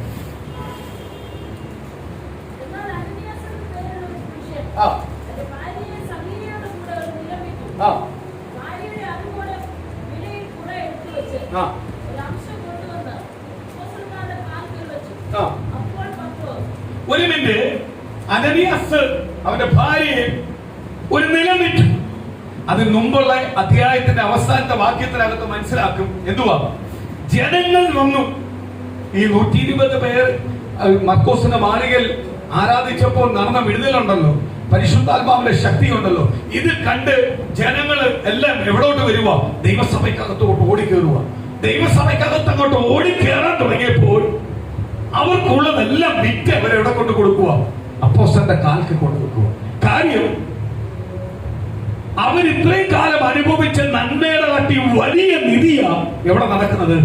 ദൈവസഭയ്ക്കകത്ത് നടക്കുന്നത്. അപ്പോസ്തലന്റെ കാലിൽ കൊണ്ട് വെക്കണമെങ്കിൽ സ്തോത്രം, ഞാൻ ഇതുവരെ അനുഭവിച്ചത് വലുത് കണ്ടപ്പോൾ കർത്താവിന്റെ വചനം പറയുന്നത് പോലെ ഒരു വ്യാപാരി, സ്വർണം വിൽക്കുന്ന ഒരു വ്യാപാരി, അവനൊരു വലിയ മുത്ത് കണ്ടപ്പോ, വില കേട്ട മുത്ത് കണ്ടപ്പോ അവൻ സകലതും വിറ്റിട്ട് ആ വിലയേറിയ മുത്ത് മേടിച്ചു. ആ നിലം പോയി മേടിച്ച് ആ നിലത്തിരിക്കുന്ന മുത്തിന് വേണ്ടി ആ നിലം മേടിച്ചു. കാര്യം എന്തുവാ? അവന്റെ കയ്യിൽ ഇരിക്കുന്ന ശ്രേഷ്ഠമായ സാധനമാണ് ഇവിടെ ഇരിക്കുന്നത്. അപ്പൊ 120 പേർ കൂടിയെടുത്ത് ദൈവത്തിന്റെ ആത്മപ്രവർത്തികൾ വെളിപ്പെടുന്ന കണ്ടപ്പോൾ അവൻ അനുഭവിക്കുന്ന സ്വത്തോ സുഖമൊന്നും അല്ല, ഈ യേശുവിന്റെ സ്നേഹം അനുഭവിച്ചാൽ മതി. അതിനുവേണ്ടി അവൻ മൊത്തം കൊണ്ടുവന്ന് എവിടെ കൊടുക്കുക? അപ്പോസ്തലന്റെ കാൽക്കീഴിൽ കൊണ്ട് ഏൽപ്പിക്കുക. അപ്പോസ്തലൻ എന്ത് ചെയ്യുവോ? ഇത് സഭയ്ക്ക് വിവരിച്ചു കൊടുക്കുക. ഇല്ലാത്തവരും ഉള്ളവരും എല്ലാം ഒന്നിച്ചു കൊടുക്കുക. എല്ലാവരും ഒരേ ലെവലിലേക്ക് ആക്കുക.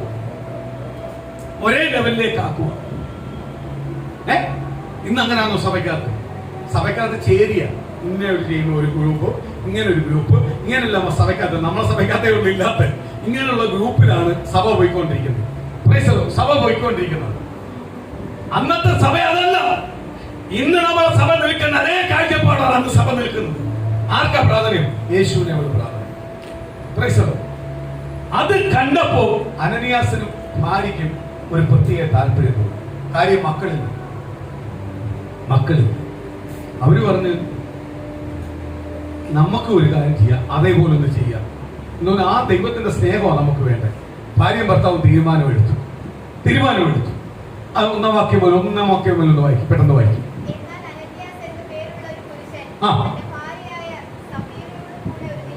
കണ്ടോ? പറയുന്ന ഒരു വാക്കുണ്ട് അതിനകത്ത്. എന്താ പറയുന്നത്? ഒരു നിലം വിറ്റു. അപ്പൊ ഒരുപാട് നിലമുണ്ട് അല്ലേ? അല്ലെ, എനിക്കുള്ളത് മൊത്തം വിറ്റെന്നല്ല പറഞ്ഞേക്കുന്നത്. എന്തു പറഞ്ഞേ? ഒരു നിലം വിറ്റു. അപ്പൊ അതിന്റെ അർത്ഥം എന്തുവാ? അപ്പൊ പരീക്ഷിക്കുക, ആദ്യമേ ഒന്ന് പരീക്ഷിക്കുക. ഈ ഒന്നൊന്ന് വിറ്റിട്ട് കൊണ്ട് കൊടുക്കാം, എങ്ങനെയുണ്ടെന്ന് നമുക്ക് നോക്കാം. ചിലവര് ദൈവസഭയ്ക്കകത്ത് വരുന്ന എങ്ങനെയല്ലേ? ചിലവര് നമ്മൾ വിളിക്കുമല്ലോ, ഒന്ന് വന്ന് നോക്ക്, എങ്ങനെയുണ്ടെന്ന് അറിയാം. അപ്പോഴവരും വരുന്നേ, ഒന്ന് വന്ന് നോക്കാം. ചിലപ്പോൾ നടന്നാലും അവിടെ വന്ന് ക്ലിക്കാവും. കർത്താവ് കയറി ഒറ്റ തൊടും, അവൻ പിന്നെ മുതൽ സ്ഥിരം വരും. സ്തോത്രം ഇല്ലയോ? അങ്ങനെ ദൈവസഭയ്ക്കകത്ത് ദൈവമക്കൾ വരുന്നേ, ഒന്ന് വന്ന് നോക്കാന്ന് പറയുന്ന രീതിയാണ്. അപ്പൊ ഇനി ഒരു നിലമുണ്ട്, അതൊന്നും എന്ത് ചെയ്യണം? വിറ്റു നോക്കാം. സ്തോത്രം. എന്നിട്ട് ഭാര്യ ഭർത്താവ് തീരുമാനമെടുത്തു. ഈ വിറ്റ് കഴിഞ്ഞപ്പോഴ് മനസ്സിനകത്തൊരു ചിന്ത, മൊത്തം വിറ്റായിരുന്ന ഈ ചിന്ത വരത്തില്ല. അതുകൊണ്ടാണ് ഞാൻ പറഞ്ഞേ, സ്വർണം ഊരുവാണെങ്കിൽ വിറ്റോണം, സ്വർണം പിടിച്ചുകൊണ്ടിരിക്കുക. കാര്യം എന്തുവാ? ഈ സ്വർണം എപ്പോഴും നമുക്ക് എന്ത് ചെയ്യും? നമ്മളിങ്ങനെ ചൊറിഞ്ഞുകൊണ്ടിരിക്കും. ഇല്ലയോ? സ്വർണം ഊരി വിറ്റെങ്കിൽ പിന്നെ സ്വർണത്തെ പറ്റി ചിന്തിക്കത്തേ. ചിലവർ പറയും, വിൽക്കുകയൊന്നും ചെയ്യുന്ന, വീട്ടിൽ വെച്ചാൽ മതി, പണയം വെച്ചുകൂടായി. അപ്പോൾ നിനക്ക് നിന്റെ ദൈവത്തിന്, നിനക്കൊരു ആപത്ത് വരുമ്പോൾ നിന്റെ ദൈവത്തിന് നിനക്ക് വിശ്വാസമില്ല, കൂടെ വരുമെന്ന് വിശ്വാസം ഇല്ലയോ? ഉണ്ടോ ഇല്ലയോ? ഞാൻ ചോദിച്ച ചോദ്യം ഒന്നുകൂടെ പറയൂ. എനിക്കൊരാപത്ത് വരുമ്പോൾ എന്റെ ദൈവം എന്റെ കൂടെ നിൽക്കത്തില്ലേ? അപ്പൊ പിന്നെ നീ എന്തിനാ സംശയിക്കുന്നത്? അത് നാളെ കടം വരാൻ വേണ്ടിയാ പ്രാർത്ഥിക്കുന്നത് എനിക്ക് തോന്നുന്നു. നാളെ ഒരു അത്യാവശ്യം വന്നാൽ ചിലപ്പോൾ എടുത്ത് നമുക്ക് പണയം വെച്ചാലോ എന്ന് പറഞ്ഞാൽ അതിന്റെ കാര്യം എന്തുവാ? നാളെ ഒരു അത്യാവശ്യം വന്നു കഴിഞ്ഞാലോ? അപ്പോഴും യേശുവിനെ പിടിച്ചു വെച്ചേക്കുക. സംശയം വന്നാലും മനസ്സിൽ എന്റെ യേശു നാളെ പോറ്റു ഇല്ലയോ എന്നുള്ള സംശയം. ദൈവത്തിന് അനുഗ്രഹിക്കാൻ പറ്റുമോ? വിറ്റേക്കണം. അത് കൊള്ളത്തില്ലെന്ന് നിനക്ക് മനസ്സിലായി. അത് എന്റെ ശരീരത്തിനകത്ത് ചേരത്തില്ലെന്ന് മനസ്സിലായി. എന്റെ ശരീരത്തിൽ ചേരാത്തൊന്നും എന്റെ വീട്ടിൽ വേണം. വിറ്റ് മേടിച്ചോണം, ചില്ലറ മേടിച്ച് പോക്കറ്റ് വെച്ചോണം. കാര്യം എന്തുവാ? നാളെ പോറ്റേണ്ടത് ആരാ? ദൈവം. ഇന്ന് 1 കോടിയുടെ സ്വത്തുള്ളവനാന്ന് പറഞ്ഞാൽ അവൻ പറയുക, സ്വത്രം അവൻ അവിടുന്ന് പറയുക, എനിക്ക് 1 കോടിയുടെ സ്വത്ത്. അപ്പൊ ഒറ്റ രോഗം വന്നാൽ മതി. ഈ 1 കോടിയുടെ സ്വത്തല്ല, അപ്പൊ ഒറ്റ രോഗം, നീ പോലും അറിയാത്ത ഒരു ചെറിയ രോഗം വന്നാൽ മതി. ഈ 1 കോടി വിറ്റാൽ പോലും ആ രോഗത്തിൽ നിന്ന് പുറത്തു വരാൻ പറ്റും. അതുകൊണ്ടാണ് കർത്താവ് കഴിഞ്ഞ ആഴ്ച ഞാൻ അത് പറഞ്ഞു. എന്ത് പറഞ്ഞു? എനിക്കുള്ളതെല്ലാം സ്തോത്രം, എന്റെ കളപ്പുരയെല്ലാം ഒന്ന് പൊളിച്ച് എനിക്ക് ഈ വർഷം കിട്ടിയ സമൃദ്ധിയായത് കഴിഞ്ഞ വർഷത്തിലായിട്ട് കിട്ടിയതെല്ലാം ഞാൻ കൂട്ടി വെച്ചിട്ട് ഞാൻ ഇരുന്ന് എന്നോട് തന്നെ പറയും, ഞാൻ എനിക്ക് ഒന്നിനും ബുദ്ധിമുട്ടില്ലെന്ന്. അപ്പോൾ കർത്താവ് പറയണ്ട, മൂട, ഇന്ന് രാത്രി നിന്റെ പ്രാണനെ എടുത്ത നീ കൂട്ടി വെച്ചല്ല ആര് കൊണ്ടു? സ്തോത്രം. ഇന്ന് അങ്ങനെ അല്ലയോ? ഇന്ന് അങ്ങനെ അല്ലയോ? തലമുറകൾ സ്തോത്രം കെട്ടി ഒന്നുമില്ല വട്ടപൂജ്യത്തിനകത്തുനിന്ന് സ്തോത്രം അല്ലേ ചതിയോടും വഞ്ചനയോടും എല്ലാം പിടിച്ചു കൂട്ടി വെച്ച്, പക്ഷെ ഒരു 19 വയസ്സായപ്പോഴും നിന്നെ അങ്ങ് എടുത്ത് നിനക്കത് അനുഭവിക്കാൻ പറ്റുമോ? അനുഭവിക്കാൻ പറ്റും. എത്ര വലിയ മാളിക വീട്ടിൽ വെച്ചാന്ന് പറഞ്ഞാലും നിനക്ക് അനുഭവിക്കാൻ പറ്റുമോ? സ്തോത്രം. നമ്മൾ ഈ ബിൽഡിങ്ങിന്റെ തൊട്ടപ്പുറത്തെ ബിൽഡിങ്ങിന് സ്തോത്രം ഒന്നുമില്ലായിരുന്നു, വട്ടപൂജ്യമായിരുന്നു. സ്തോത്രം. ഒരു സുപ്രഭാതത്തിൽ ഭയങ്കര പണക്കാരനായി. ഈ ബിൽഡിങ്, അപ്പുറത്തൊരു ബിൽഡിങ്, കാണുന്നിടത്ത് മൊത്തവും. കഴിഞ്ഞ ദിവസം ആക്സിഡന്റ് മരിച്ചു. 52 വയസ്സേ ഉള്ളൂ. 52 വയസ്സേ ഉള്ളൂ. അനുഭവിക്കാൻ പറ്റിയോ? മരിക്കുന്നതിന് ഒരു 6 മാസം മുമ്പേ പുള്ളി പറയുക, ഞാൻ പോവും. അനുഭവിക്കാൻ പറ്റിയോ? നമുക്ക് ചെറുതേ ഉള്ളെങ്കിലും അനുഭവിക്കുന്നുണ്ടോ? 100 രൂപ കിട്ടിയാലും നമ്മൾ അനുഭവിക്കുന്നുണ്ടോ? സ്തോത്രം. നേരത്തെ ആന്റി പറഞ്ഞത് ഡോക്ടറിന് കൊടുക്കാൻ നമുക്ക് ബുദ്ധിമുട്ടാണ്. ആ 100 രൂപ നമുക്ക് വേറെ കൊണ്ട് കൊടുത്താലും കുഴപ്പമില്ല, അവന് കൊണ്ട് കൊടുക്കാൻ ബുദ്ധിമുട്ടാണ്. കാര്യം എന്തുവാ? അവനല്ല അനുഭവിക്കേണ്ടത്. എന്റെ മുതൽ ദൈവം എനിക്ക് തന്ന സമ്പത്ത് ആരനുഭവിക്കേണ്ടത്? ഞാനും എന്റെ തലമുറ അനുഭവിക്കും. ആ പൈസ അനാവശ്യമായി പോകാൻ പറ്റത്തില്ല. ഒരു കാര്യം ഞാൻ പറയാം, ദൈവമക്കളെ, നിങ്ങൾക്ക് സമ്പത്ത് നിങ്ങളെ കൈ വരുമ്പോൾ ദൈവത്തിന് വേണ്ടി അത് മാറ്റി വെക്കുന്ന മുമ്പേ ദൈവത്തിന് കൊടുക്കണം, ദൈവത്തിന് കൊടുക്കുക, നിങ്ങൾക്കുള്ള നിങ്ങൾ എടുക്കുക. അതിന് മുമ്പേ നിങ്ങളെ കൈ പിടിച്ച് അങ്ങോട്ട് പ്രാർത്ഥിക്കണം, ഈ സമ്പത്ത് 1 രൂപ പോലും അനാവശ്യമായി പോവാൻ ദൈവം അനുവദിക്കല്ലേ. ഇത് ദൈവം എനിക്ക് തന്നതാ, എനിക്കും എന്റെ കുടുംബത്തിനും ഞങ്ങളുടെ സഭയ്ക്കും ഞങ്ങളുടെ നന്മയ്ക്കും തന്നതാ എന്നങ്ങോട്ട് പ്രാർത്ഥിച്ചിട്ട് ദൈവത്തിന് കൊടുക്കും. ദൈവത്തിന് കൊടുത്തു, നിങ്ങൾക്കുള്ള 1 രൂപ പോലും എവിടെ പോകത്തില്ല. അത് വല്ലവരും കഴിക്കാനുള്ളതല്ല, അത് ചൊറിയും. അവന് സ്ഥിരമായി അവന് കഴിക്കാൻ പറ്റത്തില്ല, അവന് കുത്തുകൊള്ളും. ഞാൻ തിരിച്ചറിയാം. ഞാൻ ഒരു ഉദാഹരണം പറയാം. സ്തോത്രം. എന്റെ ഫാദറിനെ സ്തോത്രം മെഡിക്കൽ കോളേജിൽ ഒരു ആക്സിഡന്റ് ആയിട്ട് കൊണ്ട് കിടത്തുമ്പോൾ പാലക്കാട് ഒന്ന് സ്തോത്രം രാവിലെ നടന്ന ആക്സിഡന്റാ. ഞാൻ രാത്രി വന്നിട്ടും ഇത് എവിടെ കിടക്കുക? തിരുവനന്തപുരം മെഡിക്കൽ കോളേജിന്റെ എവിടെ കിടക്കുക? ഓപ്പറേഷൻ തിയേറ്ററിന്റെ സൈഡിൽ കിടക്കുക, തൊട്ടിട്ടില്ല. സ്തോത്രം. രാത്രി വന്നു കഴിയുമ്പോൾ ഇവിടെ വെളിയിരിക്കുന്നവരുടെ ചിന്ത അവിടെ എന്തോ ചെയ്യുവാന്ന്. ഡോക്ടർ ഇറങ്ങി വരുമ്പോൾ എല്ലാം നോക്കിക്കും, ഒന്നും പറയത്തില്ല. അങ്ങനെ ഇരിക്കുമ്പോഴാ ഞാൻ പാലക്കാട് നിന്ന് ഇവിടെ വന്നപ്പോൾ സ്തോത്രം തിരുവനന്തപുരത്തുള്ള എന്റെ ഒരു സ്നേഹിതന്റെ പാസ്റ്റർ ഉണ്ടായിരുന്നു. പുള്ളിക്കാരൻ പറഞ്ഞു, പാസ്റ്ററുടെ പപ്പ ഇതുവരെ അവിടെ ഒന്നും ചെയ്തിട്ടില്ലെന്ന് തോന്നുന്നു, ഞാൻ ഒന്ന് കയറട്ടെ എന്ന് പറഞ്ഞു. പുള്ളി കയറി കഴിഞ്ഞിട്ട് ഡോക്ടറിന്റെ അടുത്ത് പറഞ്ഞു, ഡോക്ടറെ ഞാൻ വീട്ടിൽ നിന്ന് കണ്ടോളാം, എന്ത് വേണമെങ്കിൽ ചെയ്തു തരാം. ആ നിമിഷം തന്നെ പറഞ്ഞ കാര്യങ്ങളെല്ലാം നോക്കി പെട്ടെന്ന് അന്ന് രാത്രി കാര്യങ്ങളെല്ലാം നോക്കി. സ്തോത്രം. പുള്ളിക്കാരോട് തന്നെ ഫോൺ നമ്പർ എഴുതി കൊടുത്ത് എന്റെ വീട്ടിൽ കൊണ്ട് തന്നാൽ മതി. വീട്ടിൽ കൊണ്ട് കൊടുക്കാൻ പോകുന്ന ഞാൻ പട്ടര. അന്ന് ഓർക്കുന്ന ഒരു കാര്യമുണ്ട്, ഇത്രയും ഭയമുണ്ടോ എന്ന് അന്നാ മനസ്സിലാവും. ഞാൻ വീട്ടിൽ ചെന്നു. നല്ലൊരു എമൗണ്ട് തുക എന്ന് ഞാൻ പറയുന്നത് നല്ലൊരു തുക. അന്ന് നമുക്ക് കൊടുക്കാമെന്നും അറിയത്തില്ല, എത്ര കൊടുക്കേണ്ടെന്ന് അറിയില്ല. നല്ലൊരു തുക എടുത്തുകൊണ്ട് അന്ന് പുള്ളിയുടെ വീട്ടിൽ ചെന്ന് സ്തോത്രം പുള്ളി ഫോൺ ചെയ്തിട്ടായില്ലെന്ന് വീട്ടിൽ ചെന്ന് പുള്ളി എന്നെ പിടിച്ച് ഫ്രണ്ടിൽ ഇരിക്കാൻ പറഞ്ഞു. സ്തോത്രം.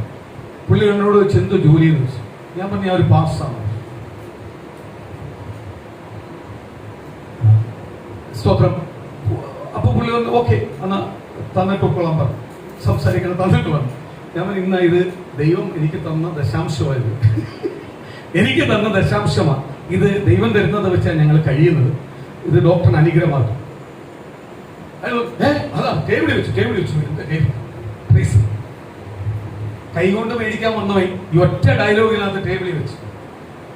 അത് കഴിഞ്ഞിട്ട് ഞാൻ മെഡിക്കൽ കോളേജ് ചെല്ലുന്നോമ്പോ എനിക്ക് ഫോൺ വന്നു, എനിക്കൊന്നും തരണ്ട, ഞാൻ നോക്കിക്കോളാം, എല്ലാ കാര്യം നോക്കിക്കോളാം. ഇനി നിങ്ങൾ എനിക്ക് ഒന്നും തരേണ്ട, ബാക്കിയുള്ള കാര്യങ്ങളെല്ലാം ഞാൻ അപ്പോഴൊരു വാക്ക് പറഞ്ഞു, ഇനിയും വല്ലതും വേണമെങ്കിൽ ഞാൻ തരാം, ഡോക്ടർ പറഞ്ഞാൽ മതി, ഞാൻ തരാമെന്ന് പറഞ്ഞു. അപ്പോൾ എന്നോട് പുള്ളി പറയാം, ഇനി ഒന്നും തരണം. ആ ഹോസ്പിറ്റലിൽ നിന്ന് പുറത്ത് 1 മാസമായി. ആ 1 മാസം വരെ ഒരു കൂട്ടുകാരനോട് സംസാരിക്കുന്ന പോലെ എപ്പം വേണമെങ്കിലും എനിക്ക് ഇദ്ദേഹത്തോട് സംസാരിക്കാം. അത്രയ്ക്ക് സ്വാതന്ത്ര്യം പുള്ളി എനിക്ക് തന്നു. Praise the Lord. ദശാംശം മേടിക്കേണ്ടതായിട്ട് മേടിച്ചു കഴിഞ്ഞാൽ കൊള്ളത്തില്ലയോ? പറഞ്ഞു തന്നെ കൊടുത്തതാ. Praise the Lord. സ്തോത്രം. ഒറ്റ പറച്ചിലേ പറഞ്ഞുള്ളൂ. എന്റെ കൂടെ വന്ന പാർശ്വ പിറ്റേന്ന് പോലെ വരുമ്പോ എന്നോട് വെച്ച്, ഇത്രയും ഇയാളോട്ട് ഇങ്ങനെ സൗഹൃദം പ്രാപിച്ച് ഇയാൾ പോകുമ്പോൾ കൈ കാണിക്കുന്നു, ചെയ്യുന്നു. Praise the Lord. നമ്മൾ ഒറ്റ ഡയലോഗ് പറഞ്ഞതാ. ഈ ഒറ്റ ഡയലോഗിൽ പുള്ളി എന്ത് ചെയ്തു? ഭയപ്പെട്ടു. സ്തോത്രം. പറയുക, ഒരു സ്വത്ത് വിറ്റു കൊടുക്കാമെന്ന് തീരുമാനമെടുത്ത ആൾക്കാർ പൈസ വാങ്ങി കൈ വന്നപ്പോ എന്ത് ചെയ്യും?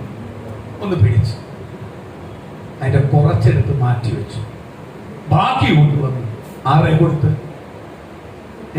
കർത്താവിന്റെ ദാസനായ പത്രോസിന്റെ കയ്യിൽ കൊണ്ട് കൊടുത്തു. ആ ദൂത് വെളിപ്പെടുന്ന പത്രോസിന്റെ കൈ.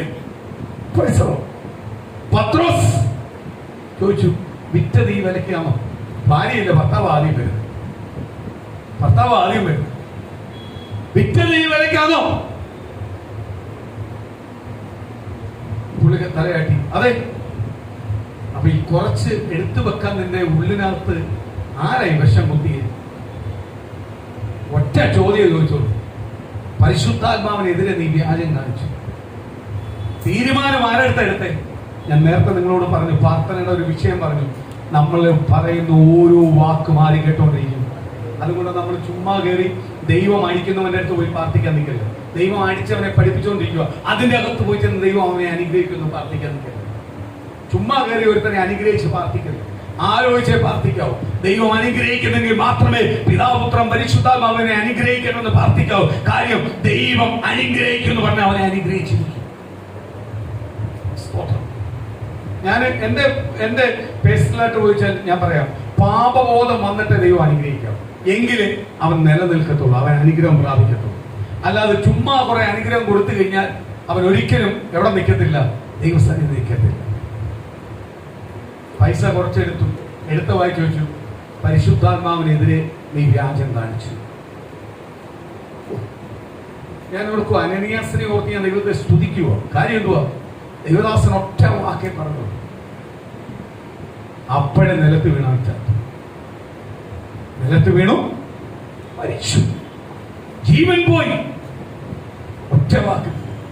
ഇന്ന് ജീവൻ പോകാനേ കാണത്തുള്ളൂ സഭയെ. ഇന്ന് ദൈവസഭയ്ക്കകത്ത് മൊത്തം ജീവൻ പോകാനായിട്ട് സമയം കാണത്തുള്ള ഇല്ലയോ? ആർക്കൊണ്ട് ദൈവസഭയോട് ആത്മാർത്ഥത? ദൈവത്തോട് ആത്മാർത്ഥത എത്ര പേർക്കുണ്ട്? സ്തോത്രം. വ്യാജം കാണിച്ചു. ഇന്ന് അതിലും വലിയ വ്യാജം കാണിച്ചിട്ട് കർത്താവ് നിർത്തിയേക്കുക. കാര്യം എന്തുവാ? കൃപായുക. ഇവനെ ഏറ്റുപറ, ഇവനെ ഞാൻ അനുഗ്രഹിക്കാം. കർത്താവ് നമ്മളെ നോക്കി അങ്ങനെ പറയണേ, ഏറ്റുപറ. ഇന്ന് ഏറ്റുപറച്ചിന്റെ മെസ്സേജ് വേണ്ട ആർക്കും. അനുഗ്രഹത്തിന്റെ മെസ്സേജ് മതി. നിങ്ങൾ ഏറ്റുപറയേണ്ട, നിങ്ങൾ അനുഗ്രഹപ്പെട്ട തലമുറ എന്ന് പറയുന്നതാണ് ഇഷ്ടം. അതുകൊണ്ട് ഞാൻ നേരത്തെ പറഞ്ഞു, പ്രാർത്ഥിക്കുമ്പോൾ ഇങ്ങനെ പറഞ്ഞു, ദൈവദൂതേ നന്മയായാലും തിന്മയായാലും നിവർത്തിയാക്കി കൊടുക്കാവൂ. അങ്ങനെ പ്രാർത്ഥിക്കാവൂ. ആ കുടുംബത്തെ കുറിച്ച് ദൈവത്തിന്റെ നന്മയുണ്ടോ തിന്മയുണ്ടോ, ദൈവം എന്താ വെച്ചിരിക്കുന്ന ആ ദൂത് നിവർത്തിയാവട്ടെ, അതിന് തടസ്സങ്ങൾ മാറട്ടെ എന്നേ പ്രാർത്ഥിക്കാവൂ. അല്ലാതെ അവനെ അനുഗ്രഹിച്ചു കയറി പ്രാർത്ഥിക്കല്ലേ. ആ അനുഗ്രഹ പ്രാർത്ഥന ദൈവം അനുഗ്രഹിക്കുന്ന സമയത്തെ അനുഗ്രഹിക്കാവൂ. എങ്കിലേ അവൻ എവിടെ നിൽക്കത്തുള്ളൂ? ദൈവസ്ഥാനം നിൽക്കത്തുള്ളൂ. സ്തോത്രം. ദൈവം നിൽക്കത്തുള്ളൂ. ദൈവം നിങ്ങൾക്ക് ദൂത് തന്നിട്ടുണ്ടെങ്കിൽ പ്രിയ ദൈവമക്കളെ, ജാതികളെ പോലെ ജൽപ്പന ചെയ്തുകൊണ്ട് നടക്കില്ല. അയ്യോ, എനിക്ക് വിടുതൽ കിട്ടിയില്ലല്ലോ, എനിക്ക് വിടുതൽ കിട്ടിയിട്ടില്ലോ, നിങ്ങളൊന്ന് പ്രാർത്ഥിക്കണം. ഒരിക്കലും പ്രാർത്ഥിക്കരുത്. അപ്പോൾ നിങ്ങൾക്ക് നിങ്ങളുടെ ദൈവത്തെ എന്തില്ല? വിശ്വാസമില്ല. ദൈവം നിങ്ങളുടെ പ്രാർത്ഥന കേൾക്കുമെന്നും ദൈവം നിങ്ങളെ സ്നേഹിക്കുന്നുവെന്നും ദൈവം നിങ്ങളെ കരുതുമെന്നും നിങ്ങൾക്ക് എന്തില്ല? വിശ്വാസമില്ല. അതുകൊണ്ട് നിങ്ങൾ ഇങ്ങനെ ജൽപ്പന ചെയ്ത് നടക്കുന്നത്. കർത്താവ് അതാ പറഞ്ഞേ, പ്രാർത്ഥന ജൽപ്പനം ചോദിക്കല്ലേ, ജൽപ്പന ചെയ്യരുതേ. നിങ്ങൾക്ക് വിശ്വാസം ഉണ്ടാകും. ആരും പ്രാർത്ഥിക്കണ്ട, എനിക്ക് എന്റെ പ്രാർത്ഥന വിശ്വാസമുണ്ട്. എന്നോട് ദൈവം പറഞ്ഞ ദൂത് വിശ്വാസമുണ്ട്. ഇന്നല്ലെങ്കിൽ നാളെ ആ ഭൂത നിവർത്തിയാവും. ഞാനും എന്റെ തലമുറ അത് അനുഭവിക്കും. ഞാനും എന്റെ തലമുറ പുറത്തു വരും. ഞങ്ങൾ എന്നും ഇങ്ങനെ നിന്ദിക്കപ്പെടത്തില്ല. ഞങ്ങൾ എന്നും ഇങ്ങനെ മുൻപിൽ കിടക്കത്തില്ല. ഞങ്ങൾ എന്നും ഇങ്ങനെ പരിഹസപ്പെട്ട് കിടക്കത്തില്ല. ഞങ്ങൾ അപമാനപ്പെട്ട് കിടക്കത്തില്ല. കാര്യം ഞങ്ങൾ യേശുവിന്റെ മക്കളാ. യേശു ഞങ്ങളെ ശപിക്കാനല്ല വിളിച്ച് ശാപത്തിൽ നിന്ന് പുറത്തു കൊണ്ടുവരുന്നവനാ യേശു. ഏത് ശാപമായാലും, ഏതെല്ലാം ഭ്രാന്തായാലും, ഏതെല്ലാം രീതിയിൽ എന്നെ ബന്ധിച്ചു വെച്ചാലും ആ ബന്ധനത്തിന്റെ കോട്ടകളെ തകർത്ത് മാറ്റിക്കൊണ്ട് എന്നെ പുറത്തു കൊണ്ടുവന്ന് എന്നെ എന്റെ തലമുറയെ അനുഗ്രഹിക്കുന്നവനാ യേശു. ആ യേശുവിനെ ഞാൻ ആരാധിക്കുന്നത്, ആ യേശുവിനോട് ഞാൻ പ്രാർത്ഥിക്കുന്നത്. ആ യേശു ഉള്ള കാലത്തോളം എന്നെ ആർക്കും ബന്ധിച്ചു വെക്കുവാൻ കഴിയത്തില്ല. ഒരുവന്റെ മുൻവിധിക്കാൻ തന്നെ ഒതുക്കുവാൻ കഴിയത്തില്ല. ഒരുവന് രണ്ടുപേരും ചേർന്ന് പ്ലാൻ ചെയ്താൽ ആ പ്ലാന് ഞാനും എന്റെ കുടുംബം തകർന്നു പോകത്തില്ല. കാര്യം എന്നെ എന്റെ കുടുംബത്തിന്റെ പ്ലാൻ യേശു വെച്ചിരിക്കുന്നത്.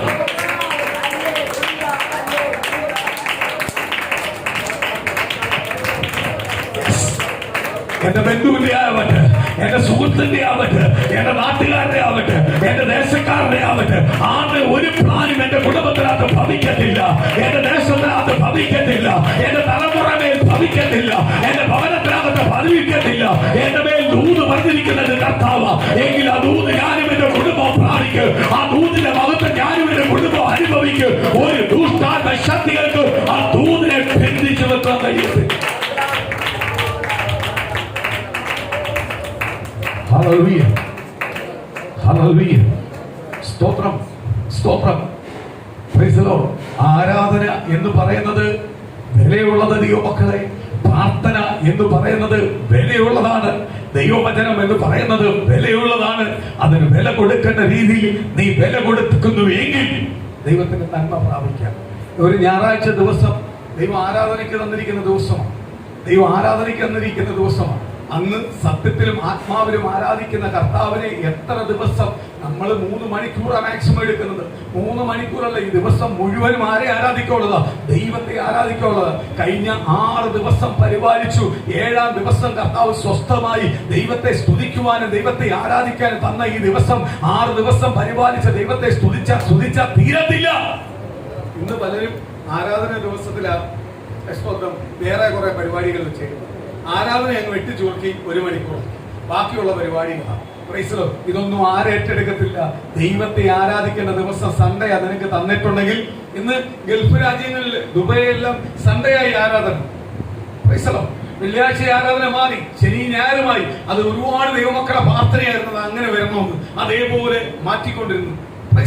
ഞാൻ നേരത്തെ പറഞ്ഞല്ലോ, നമ്മുടെ ആഗ്രഹങ്ങളെ മാനിക്കുന്ന ദൈവം. ദൈവസന്നിധിക്ക് എന്തെങ്കിലും വിരോധമായിട്ടുണ്ടെങ്കിൽ നമ്മൾ ആഗ്രഹിച്ച് പ്രാർത്ഥിക്കുന്നെങ്കിൽ നിശ്ചയമായി ആ ആഗ്രഹത്തെ ആര് മാനിക്കും? ദൈവം മാനിക്കും. ഇന്ന് ചില സംഘടനയ്ക്കകത്ത് എനിക്ക് വിഷമം തോന്നിയിട്ടുണ്ട്. രാവിലെ 8 മണിക്ക് സ്നാനം, ഞായറാഴ്ച സ്നാനം വെച്ചേക്കുന്നത്, വേറെ ദിവസമൊന്നും ഇല്ല. ആഴ്ച അതിന് തലേന്നുണ്ട്, ദിവസമുണ്ട്, ഫ്രീയാ. ഉപവാസം വെച്ച് പ്രാർത്ഥന വെച്ച് 7 ദിവസം വെച്ച് സ്നാനപ്പെട്, അനുഗ്രഹമാണ്. അത് കഴിയുമ്പോൾ ഞായറാഴ്ച 1 മണിക്കൂർ ആരാധനയും പ്രാർത്ഥനയും. ബാക്കിയുള്ള സമയം ആനിവേഴ്സറി, കുഞ്ഞുങ്ങളുടെ സൺഡേ സ്കൂൾ പിള്ളേർ. ഈ ആനിവേഴ്സറി വെക്കേണ്ടത് ഞായറാഴ്ചയാണോ? ഞായറാഴ്ച വിശുദ്ധ ദൈവത്തെ ആരാധിക്കേണ്ട ദിവസമാണ്. അല്ലെങ്കിൽ കമ്മിറ്റിയുടെ ഇലക്ഷൻ. സ്വപ്നം വിശുദ്ധ ഞായറാഴ്ചയാണ് വെക്കുന്നത്. വേറെ ഇത്രയും ദിവസം കൊണ്ട് വെക്കാനില്ല, വെക്കുന്നതാണ്. ഇന്ന് പാരമ്പര്യ സഭയുടെ അടംബരമാണ് ഞാൻ പറയുന്നത്. ഞായറാഴ്ച എന്ന് പറഞ്ഞ പ്രിയ ദൈവമേ, നിനക്ക് വിലയുള്ളതാ. അതുകൊണ്ട് ഞാൻ പറയുന്നത്, ഒരാഴ്ച പോലും മുടങ്ങല്ലേ. നീ ദേവാലയത്തിൽ വന്നാലേ അനുഗ്രഹം പ്രാപിക്കത്തുള്ളൂ, വിടുതൽ പ്രാപിക്കത്തുള്ളൂ. കാര്യം എന്തുവാ? സഹോദരന്മാർ ഒത്തുവസിക്കുന്നത് എത്ര സുഖയും എത്രയോ മനോഹരമാകുന്നു എന്ന് പറഞ്ഞാൽ ഒത്തൊരുമയോട് പ്രാർത്ഥിക്കുന്ന ഒരു ദിവസമാണ്. ആഴ്ചയിൽ ഒരു ദിവസമാണ് കിട്ടുന്നത്. എന്താ? ഞായറാഴ്ച ആരാധനാലയത്തിനകത്ത് വരുമ്പോൾ. അല്ലയോ? നമ്മൾ പലയിടത്തും ഇരുന്ന് പ്രാർത്ഥിച്ചതാ, പല സാഹചര്യത്തിൽ പ്രാർത്ഥിച്ചതാ. പക്ഷെ ഞായറാഴ്ച നമ്മൾ ഒറ്റ മനസ്സോട് ഒരു ദേവാലയത്തിനകത്ത് വന്ന് ക്രിസ്തുവിനെ ആരാധിക്കുക, പ്രാർത്ഥിക്കുക. അവിടെ ആരിറങ്ങി വരും? നമ്മൾ ഒറ്റയ്ക്കിരുന്ന് ഭവനത്തിലിരുന്ന് പ്രാർത്ഥിക്കുന്നതിനെ കാട്ടി കൂടുതലായിട്ട് ആരിറങ്ങി വരും? ദൈവം നമ്മളെ സഭയ്ക്കകത്ത് ഇറങ്ങി വരും. ആർക്ക് മറുപടി തരും? നമുക്ക് മറുപടി തരും. അതിനാണ് നമ്മൾ ആലയത്തിനകത്ത് വരണമെന്ന് പറയുന്നത്. ദൈവത്തെ സ്തുതിക്കണം, ദൈവത്തെ മഹത്വപ്പെടുത്തണം എന്ന് പറയുന്നത്, വില കൊടുക്കണം എന്ന് പറയുന്നത്. അനനിയാസ് പരിശുദ്ധാത്മാവിനെതിരെ വ്യാജം കാണിച്ചു. കിടക്കുന്നു. ഒറ്റ നിമിഷം കൊണ്ട് അവന്റെ ജീവൻ പോയി. സ്തോത്രം, സ്തോത്രം. ജീവൻ പോയി.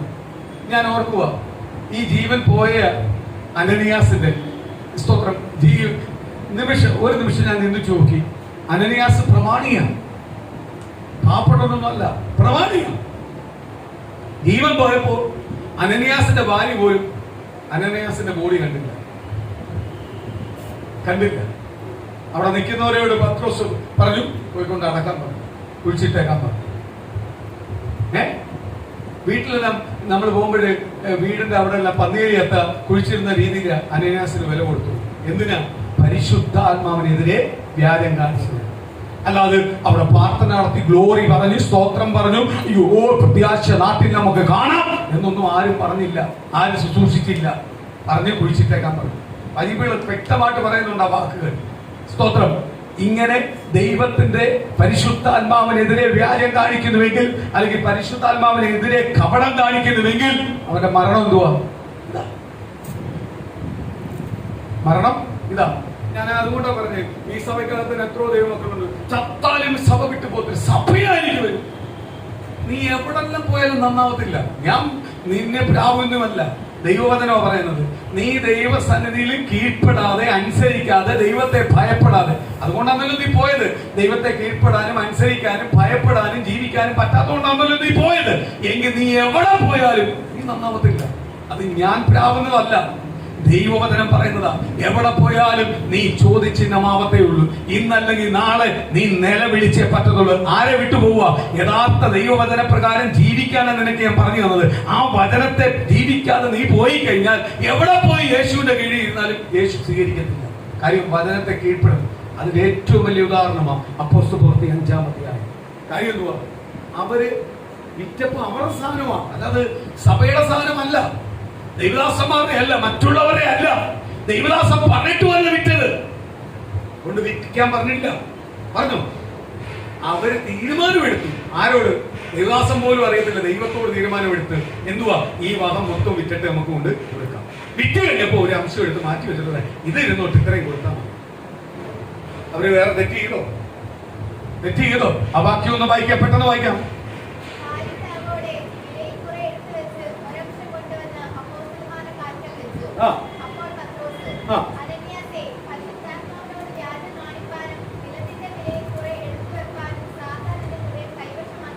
കണ്ടോ?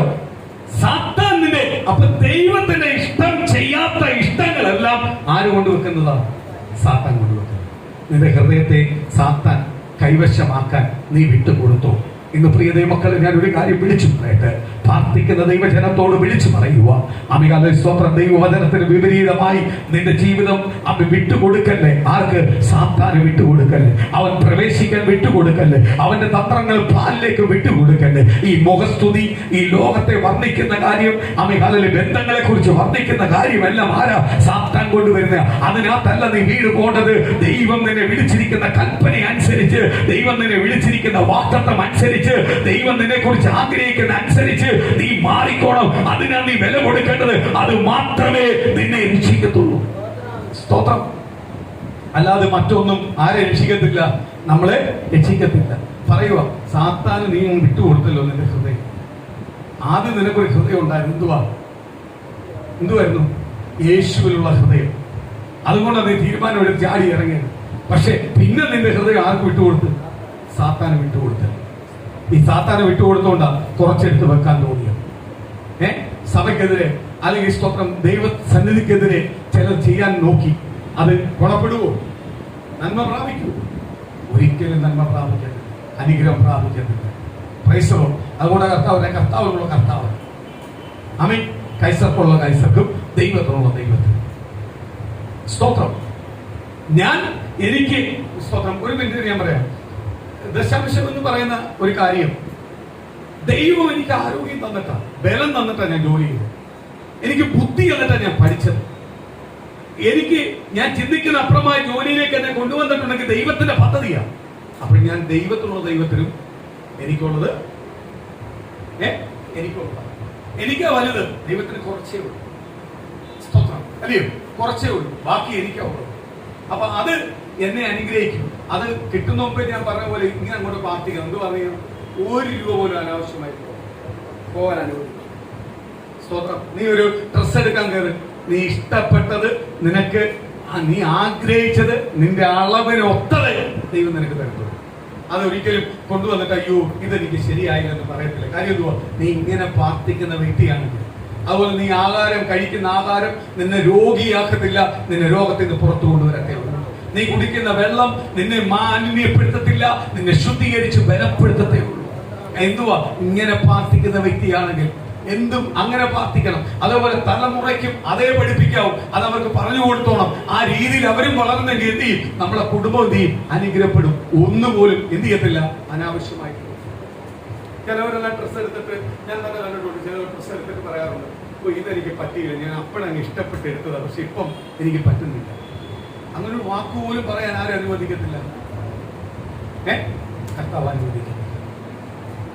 സ്തോത്രം. കർത്താവ് അനുവദിക്കും. കാര്യം എന്റെ വയറ്റിൽ വരേണ്ട ഗോതമ്പ് മണിക്കകത്ത് എന്റെ പേര് എഴുതിയിട്ടുണ്ട്. ഞാൻ ഉപയോഗിക്കേണ്ട ഓരോന്നിനകത്തും എന്റെ പേര് എഴുതിയിട്ടുണ്ട്. അതേ എന്റെ കൈ വരത്തുള്ളൂ. അല്ലാതെ മറ്റൊരാളെ പേരെഴുതിയത് എന്റെ കൈ വരത്തില്ല. അത് വന്നാലും എനിക്ക് സ്ഥിരപ്പെടത്തില്ല, അപ്പുറത്ത് പോകും. അതുകൊണ്ട് എനിക്കുള്ളത് എനിക്ക് ആര് തരത്തുള്ളൂ? എന്റെ ദൈവം എനിക്ക് തരത്തുള്ളൂ. സ്തോത്രം. പറഞ്ഞു, സാത്താനിന്റെ ഹൃദയം കൈവശമാക്കാൻ നിനക്ക് എങ്ങനെ വിട്ടുകൊടുക്കാൻ തോന്നി? അടുത്തത്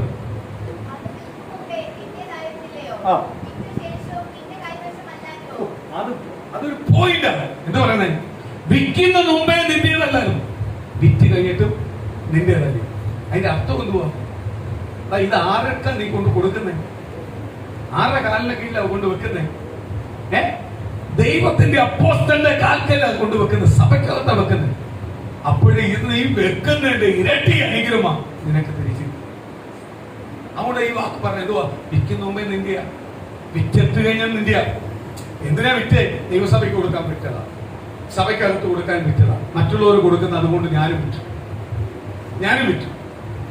അപ്പോഴും പത്രോസ് പറയാ, അപ്പോഴും നിന്റെയാ. കാര്യം എന്തുവാ? അതിന്റെ ഇരട്ടി പ്രതിഫലം നീ പ്രാപിച്ചുകൊണ്ട് പോകും, അനുഗ്രഹം പ്രാപിച്ചുകൊണ്ട് പോകും. അപ്പോഴ് കൊടുത്തത് കുറഞ്ഞു പോയാലും അതിന്റെ പ്രതിഫലം കുറഞ്ഞു പോകത്തില്ലേ? വിറ്റപ്പോഴും നിന്റെയായിരുന്നു, വിറ്റ് കഴിഞ്ഞപ്പോഴും നിന്റെയായിരുന്നു, എല്ലാം നിന്റെയാ. കാര്യം എന്തോ? ഇതിന്റെ ഇരട്ടിയാ നിനക്ക് കിട്ടാൻ പോകും. ആർക്കാ കൊടുത്തേക്കുന്നത്? നീ ദൈവസ്ഥലിലേക്കാണ് വെച്ചേക്കുന്നത്. നിശ്ചയമായി ആരനുഗ്രഹിക്കുന്നു? ദൈവം. ഈ പറഞ്ഞു കേട്ടപ്പോഴാ പുള്ളിക്കാരന് എന്തുണ്ടായി? ഒറ്റയടിക്ക് പറഞ്ഞാൽ അറ്റാക്ക് ഉണ്ടായി. ഇത് പറയാം, ഒറ്റയടിക്ക് ശ്വാസം നിന്നുപോയി, വീണു. പ്രൈസ്. തിരുവനന്തപുരം ഭാഷയിൽ പറഞ്ഞാൽ മാടനടി എന്ന് പറയും. എന്ന് പറഞ്ഞാൽ ഒറ്റയടിക്ക് ഹാർട്ട് അറ്റാക്ക് എന്നൊന്നും അവര് പണ്ട് ഇപ്പോഴായി എല്ലാവരും ഈ അറ്റാക്ക് എന്നെല്ലാം പറയുന്നു. സ്തോത്രം. അന്ന് മാടനടി എന്നേ പറയത്തുള്ളൂ. ഒറ്റയടിക്ക് മാടനടിച്ചു തീർന്നു. ക്രൈസ്തവ തിരുവനന്തപുരം ഭാഷയ്ക്കകത്തുള്ളൊരു വാക്കാണ്. അതെന്തുവാ? മാടനടിച്ചു. അതേപോലെ ഒറ്റയടിക്ക് പുള്ളിക്കാരൻ തീർന്നു. ഈ ഒറ്റ വാക്ക് കേട്ടപ്പോൾ ഞാൻ അപ്പോഴും ഓർക്കുക, ഇന്നത്തെ ദൈവസഭയ്ക്കകത്ത് നിൽക്കുന്ന വിശ്വാസികളാട്ടി വിശുദ്ധിയുള്ള ഒരു വ്യക്തിയായിരിക്കും ആര്? അനനിയാസ്. ഇല്ലയോ? പാപം ചെയ്തപ്പോൾ അടങ്ങിയിരിക്കാൻ പറ്റിയില്ല, പുള്ളിക്ക് കുറ്റബോധം ഉണ്ടായി. ഇന്ന് പ്രിയ മക്കളെ, കുറ്റബോധമുള്ള ദൈവമക്കളെ ആർക്ക് വേണ്ടത്? കർത്താവിന് വേണ്ട. കുറ്റബോധമില്ലാത്ത ഒരു ദൈവമക്കളെ ആർക്ക് വേണ്ട? ഇന്ന് കുറ്റബോധം സഭയ്ക്കകത്തില്ല. കുറ്റബോധം എന്ന് പറയുന്ന പരിപാടിയെ സഭയിൽ നിന്ന് എടുത്ത് കളഞ്ഞേക്കുക. സഭയ്ക്കകത്ത് മൊത്തവും അനുഗ്രഹങ്ങളാ പകർന്നു കൊടുത്തേക്കുന്നത്. ഈ അനുഗ്രഹങ്ങൾ ഒരിക്കലും എന്ത് ചെയ്യത്തില്ല? നന്മയ്ക്കാവത്തില്ല. അത് എപ്പോഴും നമ്മളെന്ത് ചെയ്യത്തുള്ളൂ? അല്ലെങ്കിൽ എന്ത് ചെയ്യത്തുള്ളൂ? നശിപ്പിക്കത്തേ ഉള്ളൂ.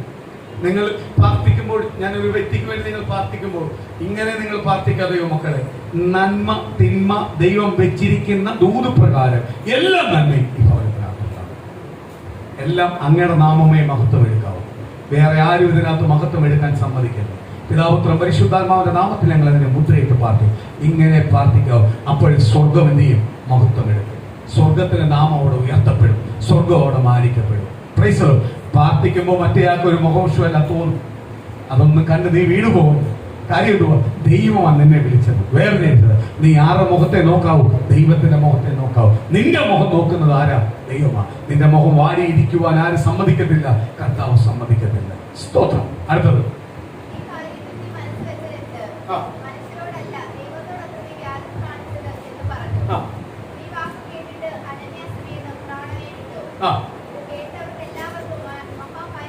കണ്ടോ? കേട്ടവർക്കെല്ലാം മഹാഭയമുണ്ടായി. സഭയ്ക്കകത്ത് നടക്കുന്ന ഓരോന്ന് കേൾക്കുമ്പോൾ കേട്ടവർക്കെല്ലാം എന്തുണ്ടായി? ഭയമുണ്ടായി. ഇന്ന് സഭയ്ക്കകത്തൊന്നും നടക്കുന്നില്ല. അവിടെ ഭയവുമില്ല. കാര്യം എന്തുവാ? ദൈവത്തിന്റെ ആത്മാവ് വെളിപ്പെടുന്ന രീതി വെളിപ്പെടാൻ പറ്റുന്നില്ല. വെളിപ്പെടുവാനുള്ള സ്വാതന്ത്ര്യം കൊടുക്കുന്നില്ല. 120 പേര് എപ്പോഴും ഓരോരുത്തർ പാർട്ടികൾ ഇങ്ങനെ പറയുന്നുണ്ട്, മർക്കോസിന്റെ പാളിയെ വെളിപ്പെട്ടതുപോലെ 120 പേർ വെളിപ്പെട്ടതുപോലെ എന്റെ കുടുംബത്തിനകത്ത് സഭയ്ക്കകത്ത് വെളിപ്പെടണമെങ്കിൽ 120 പേർ ഇരുന്നത് പോലെ ഇരുന്നാലേ നിന്റെ ഭവനത്തിനകത്തും സഭയ്ക്കകത്തും എന്ത് ചെയ്യത്തുള്ളൂ? വെളിപ്പെടത്തുള്ളൂ. കാര്യം ദൈവം യേശു അല്ലാതെ മറ്റൊരു ചിന്തയില്ല. യേശു എന്നൊറ്റ ചിന്തയേ ഉള്ളൂ. യേശുവിനെ എന്ത് കാര്യം തീരുമാനം എടുക്കുന്നു യേശുവിനെ വെച്ച് തീരുമാനം എടുക്കത്തുള്ളൂ. ആ തീരുമാനമുള്ള ദൈവജനമായിരുന്നു ആരാ? 120 പേർ. ആ 120 പേർ അമികാലേ സ്തോത്രം. അവരുടെ പടകിന്റെ പിന്നാലെയോ അവരുടെ സമ്പത്തിന്റെ പിന്നാലെയോ അവരുടെ സ്വത്തിന്റെ പിന്നാലെയോ അവരുടെ കൂട്ടുകെട്ടിന്റെ ബന്ധത്തിന്റെ പിന്നാലെയോ അല്ലെങ്കിൽ സഹോദര ബന്ധത്തിന്റെ പിന്നാലെയോ ഒന്നുമല്ല അവർ പോയത്. അവർ യേശുവിന്റെ പിന്നാലെ വേർവിട്ട ജനമാ. അവരുടെ മേലാണ് ആരത്ഭുതം ചെയ്തത്? കർത്താവ് അത്ഭുതം ചെയ്തത്. നമുക്കെല്ലാം എന്തുവാ? 120 പേരുടെ മേൽ വെളിപ്പെട്ട തീ ഇങ്ങ് വെളിപ്പെടണം. പക്ഷേ 120 പേർ ദിവസം ഇരുന്നത് പോലെ നമുക്ക് എന്ത് ചെയ്യാൻ പറ്റുന്നില്ല. മെനക്കണമെന്നില്ല. നമുക്കൊന്നും മെനക്കെടാൻ പറ്റുന്നത്. കർത്താവ് വചനത്തിനകത്ത് പറയുന്ന ഒരു കാര്യമുണ്ട്, അളന്ന തരുന്നത് എന്ന് പറഞ്ഞാൽ ഞാൻ അളക്കുന്ന അളവിനല്ല എനിക്ക് ആര് പ്രതിഫലം തരുന്നത്? കർത്താവ് പ്രതിഫലം തരുന്നത്. സ്തോത്രം. അതിന് ഏറ്റവും വലിയ വാക്യമായത് അനന്യാസിനോട് പറഞ്ഞു, വിറ്റപ്പോഴും നിന്റെയായിരുന്നു, വിറ്റ് കഴിഞ്ഞപ്പോൾ നിന്റെയായിരുന്നു. പിന്നെ എന്തുവാ ഇങ്ങനൊരു ചിന്ത വന്നത്? ആ എടുത്തു വെച്ചത് അനന്യാസിന് അനുഭവിക്കാൻ പറ്റിയോ? ഇന്ന് ദേവാലയത്തിനും പോയി ബാക്കി എന്ത് ചെയ്തു? അനുഭവിക്കാൻ പറ്റിയോ? ഇല്ല. പ്രിയ മക്കളെ, കർത്താവ് തന്നല്ലാതെ നമുക്ക് ആർക്കും എന്ത് ചെയ്യാൻ പറ്റുന്നില്ല, അനുഭവിക്കാൻ പറ്റുന്നില്ല. നമുക്ക് എന്തെങ്കിലും അനുഭവിക്കണമെങ്കിൽ ആര് തരണം? കർത്താവ് തരണം. അതിനകത്ത് എന്തെങ്കിലും വീഴ്ചകൾ നമ്മുടെ ജീവിതത്തിലുണ്ടെങ്കിൽ, കുറവുകളുണ്ടെങ്കിൽ, തെറ്റുകളുണ്ടെങ്കിൽ ഏറ്റു പറയാൻ ഒരു മടിയും കാണിക്കില്ല. ദൈവമക്കളെ, കർത്താവിന്റെ സന്നിധി ഏറ്റു പറയാൻ മടി കാണിക്കില്ല. ആ ഏറ്റു പറയുന്നതെല്ലാം നമുക്ക് എന്ത് ചെയ്യാനുള്ളതാണ്? അനുഗ്രഹത്തിന് കാരണമാണ്. സ്തോത്രം. അടുത്ത വാക്യം വായിക്കാം.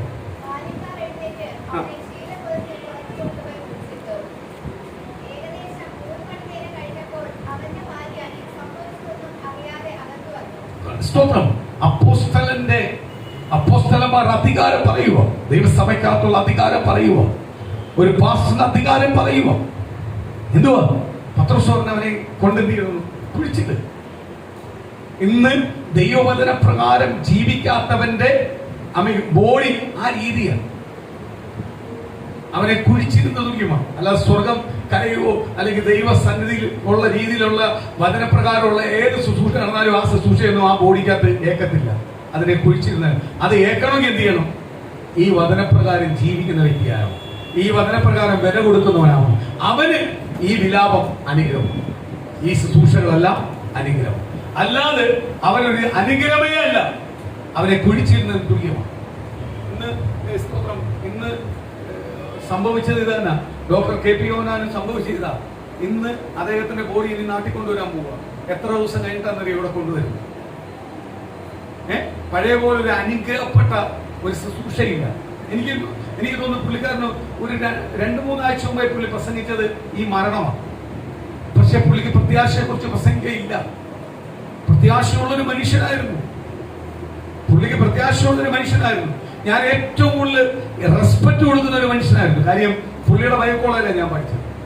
പുള്ളിയുടെ ചോറ് ഞാൻ കഴിച്ചിട്ടുണ്ട്. എനിക്കന്ന് ഫീസൊന്നും ഇല്ലായിരുന്നു.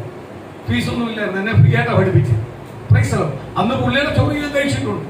പക്ഷെ ആ പുള്ളിയല്ല ഇന്നത്തെ പുള്ളി. കാര്യം എന്തുവാ? പുള്ളി എങ്ങോട്ട് പോയി? പിന്നിലോട്ട് പോയി. എന്തിനു വേണ്ടി? പണത്തോട്. ഞാൻ അവിടെ ഇത്രയെല്ലാം കൂടിയ സ്തോത്രം. ശബരിമല എയർപോർട്ട് വരേണ്ടത് പുള്ളിയുടെ വസ്തുവിൽ 1000 ഏക്കറിനകത്താണ് വരേണ്ടത്. ശബരിമലയില് എയർപോർട്ട് വരുത്താൻ വേണ്ടി കൊണ്ടുവന്നത് അതായിരുന്നു കേസ്. 1000 ഏക്കറാ സ്തോത്രം. ഇപ്പൊ അത് എനിക്ക് തോന്നുന്നു അവിടുന്ന് എയർപോർട്ട് മാറ്റിയെന്ന് തോന്നുന്നു, പരിപാടി മാറ്റിയെന്ന് തോന്നുന്നു. 1000 ഏക്കർ. അപ്പൊ കണക്കൂട്ടു എത്ര ഏക്കറാ? ഈ 1000 ഒന്നും അല്ല കിടക്കുന്നത്. അതേപോലെ തന്നെ നമ്മള് ഇവിടുന്ന് പുത്തൂര് ഇങ്ങനെ പോകുമ്പോഴും വടക്കും തെക്കും പോകുമ്പോൾ പുള്ളിയുടെ സഭകൾ കൂട്ടിക്കിടപ്പുണ്ട്.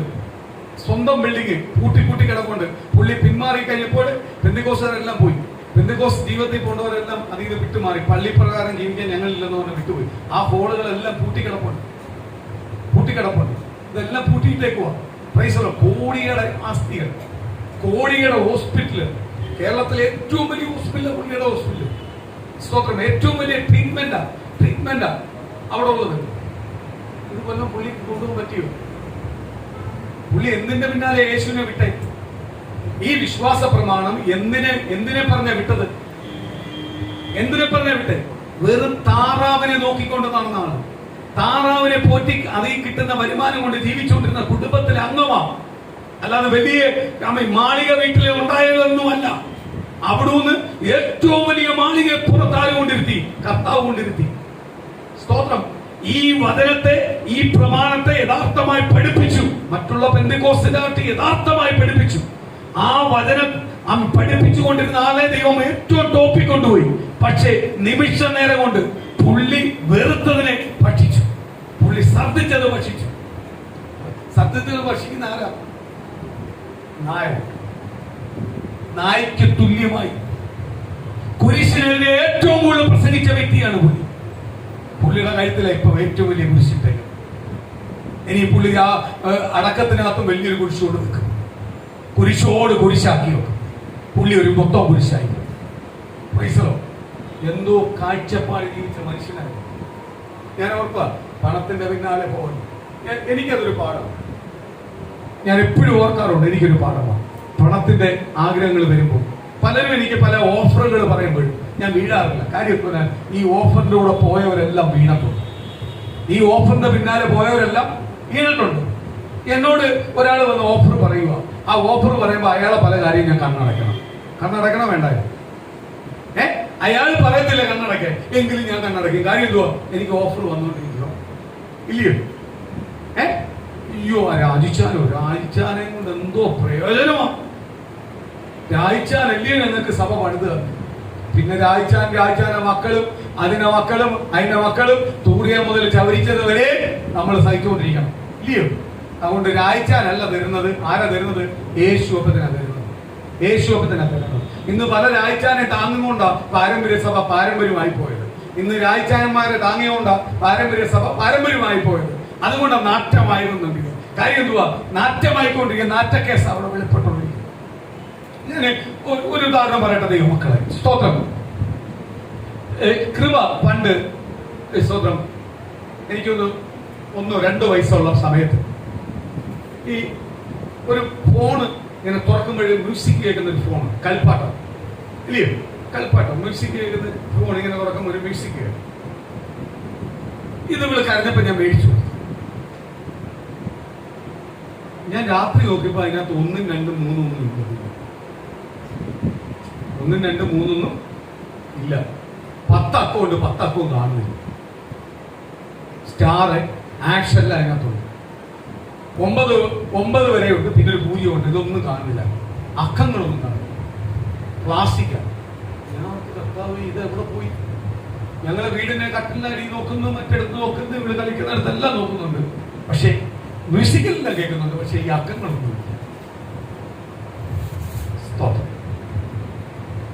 രാവിലെ വൈറ്റിൽ നിന്ന് പോയപ്പോൾ അക്കങ്ങളെല്ലാം അതിനകത്ത് 1, 2, 3 തിരഞ്ഞെടുക്കാൻ പറ്റും. ആ രീതിയിൽ അക്കങ്ങളെല്ലാം പ്രൈസറോ. കാര്യം എന്താ? വയറ്റി പിടിക്കാത്തത് പുറത്തു വരും. അതേപോലെ ദൈവവചനം പ്രകാരം ജീവിക്കുന്ന ഒരു ദൈവപൈതന്റെ അകത്തേക്ക് തിന്മ കയറത്തില്ല, തിന്മ കയറാൻ സമ്മതിക്കത്തില്ല, അത് ദഹിക്കത്തില്ല, അത് പുറത്തു വരും. അതുകൊണ്ട് ഞാൻ അടങ്ങിയിരിക്കും. ചില കാര്യങ്ങളെല്ലാം വേണ്ട, എന്തിനാ ചുമ്മാ ആവശ്യമില്ലാത്ത കാര്യത്തിനകത്ത് ഇടപെടേണ്ട. പക്ഷെ പ്രസംഗിക്കാൻ വരുമ്പോൾ ഇതെങ്കിൽ പുറത്തു വരും. ഞാൻ ആവുന്ന പിടിച്ചു വെക്കുന്നുണ്ട് കേട്ടോ. പലതും വേണ്ട എന്റെ വിഷയമല്ല ഇതെല്ലാം പറയും. പക്ഷെ പ്രസംഗിക്കാൻ വരുമ്പോൾ ഇത് പുറത്തു വരും. കാര്യം എന്തുവാ? ഇത് പറയാനാ ദൈവം എന്നെ വിളിച്ചേക്കുന്നത്. എന്നാലും ഞാൻ ദൈവത്തോട് ചോദിച്ചു, കർത്താവ് ഇത് എന്തുകൊണ്ട് കർത്താവ് എന്നോട് പറയുന്നത്? അതിനനുസരിച്ച് അവരുടെ പല്ലുകടി കൂടിക്കൊണ്ടിരിക്കുക, മിക്കവാറും എന്നെ അടിച്ച് തകർക്കുന്ന ലെവലായിക്കൊണ്ടിരിക്കുക. അപ്പോഴും ദൈവം എന്നോട് പറഞ്ഞ ദൂത്, ഇത് പറയാനും നിന്നെ വിളിച്ച, അല്ല വേറെ പറയാനൊന്നും അല്ല വിളിച്ച. അതിനുള്ള ക്വാളിറ്റി ഇല്ല. നിനക്ക് ക്വാളിറ്റി എന്തെങ്കിലും ഇത് പറയാൻ. അത് തിരിച്ചറിയാൻ തുടങ്ങിയ പിന്നെ പറച്ചിലുമായി. എങ്കിലും പലതും ഞാനിപ്പോൾ ഒളിച്ചു വെക്കാറുണ്ട്, മറച്ചു വെക്കാറുണ്ട്, കളയാറുണ്ട്. പക്ഷെ ഞാൻ പുറത്തു വരും. കാര്യം വയറ്റിൽ ദഹിക്കാൻ പറ്റുന്ന സാധനമേ ദഹിക്കത്തുള്ളൂ. അല്ലെങ്കിൽ അതെന്ത് ചെയ്യും? പുറത്തു വരും. ഒന്നി നമ്മൾ ശ്രദ്ധിക്കും, അല്ലെങ്കിൽ അത് അല്ലെങ്കിൽ പുറത്തൂടെ പോവും, അല്ലെങ്കിൽ സാധനം ഒരിക്കലും എന്ത് ചെയ്യത്തില്ല, സെറ്റ് ആവത്തില്ല. ഇതേപോലെ ദൈവമക്കളെ നമ്മൾ ആത്മീയാണ്. ദൈവവചന പ്രകാരം ഉള്ളത് മാത്രമേ ദൈവമക്കൾ എന്ത് ചെയ്യത്തുള്ളൂ, സെറ്റ് ആവത്തുള്ളൂ. അല്ലാത്തത് ധരിച്ചു വരും. നമ്മൾ ഓർക്കുന്നില്ലയോ, അയ്യോ ഞാനത് പറയണ്ടായിരുന്നു, അവർക്ക് ദേഷ്യമായിരിക്കും. നമ്മൾ പലപ്പോഴും ചില സന്ദർഭങ്ങളിൽ നമ്മളെ സഹോദരങ്ങളോടായാലും ബന്ധുക്കളായാലും നമ്മൾ പറഞ്ഞിട്ട് അത് വേണ്ടായിരുന്നു. നമ്മൾ പറഞ്ഞതല്ല. കാര്യം എന്തുവാ, ഇത് തെറിച്ച് നിൽക്കുന്ന സാധനമാണ്. നമ്മൾ പോലും അറിയാതെ പുറത്തു വരും. നമ്മൾ പിന്നെ പിടിച്ച് അകത്തിടാൻ നോക്കിയത് നടക്കത്തില്ല. അവിടെ ചെല്ലേണ്ട ചെന്നും കാണും.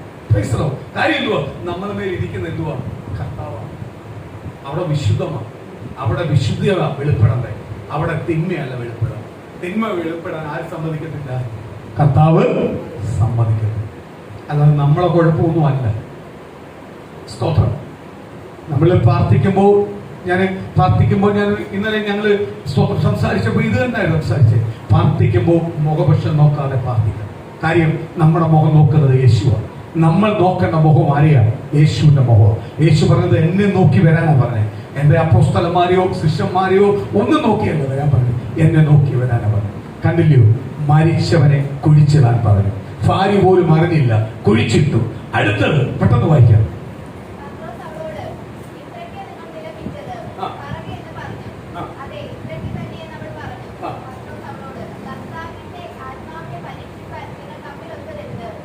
കേട്ടോ, ഭർത്താവിന്റെ ആത്മാവിനെ പരീക്ഷിക്കാൻ നിങ്ങൾ തമ്മിൽ ഒത്തതെന്തിന്? അവളോർത്ത് ഭർത്താവ് ഇത് തന്നെ പറയുന്നത്, തീരുമാനിച്ചു വന്നതാ. ഭർത്താവ് മരിച്ച് അടക്കം ചെയ്തെന്ന് അറിഞ്ഞില്ല. പുള്ളിക്കാരി വന്നിട്ട് അതേപടി പറഞ്ഞു. അതിനെ പറ്റി ഉടനെ പത്രോസ് പറഞ്ഞു, ദൈവത്തിന്റെ ആത്മാവിന് വിപരീതമായി ദൈവത്തിന്റെ ആത്മാവിനെ പരീക്ഷിക്കാൻ നിങ്ങൾ ഒന്നായത് എന്തിന്? ഞാൻ നേരത്തെ പറഞ്ഞു, ഡോക്ടർ കെ പി ഹോന എന്ന് പറയുന്ന ദൈവവാസൻ ഇങ്ങനൊന്നും അല്ല.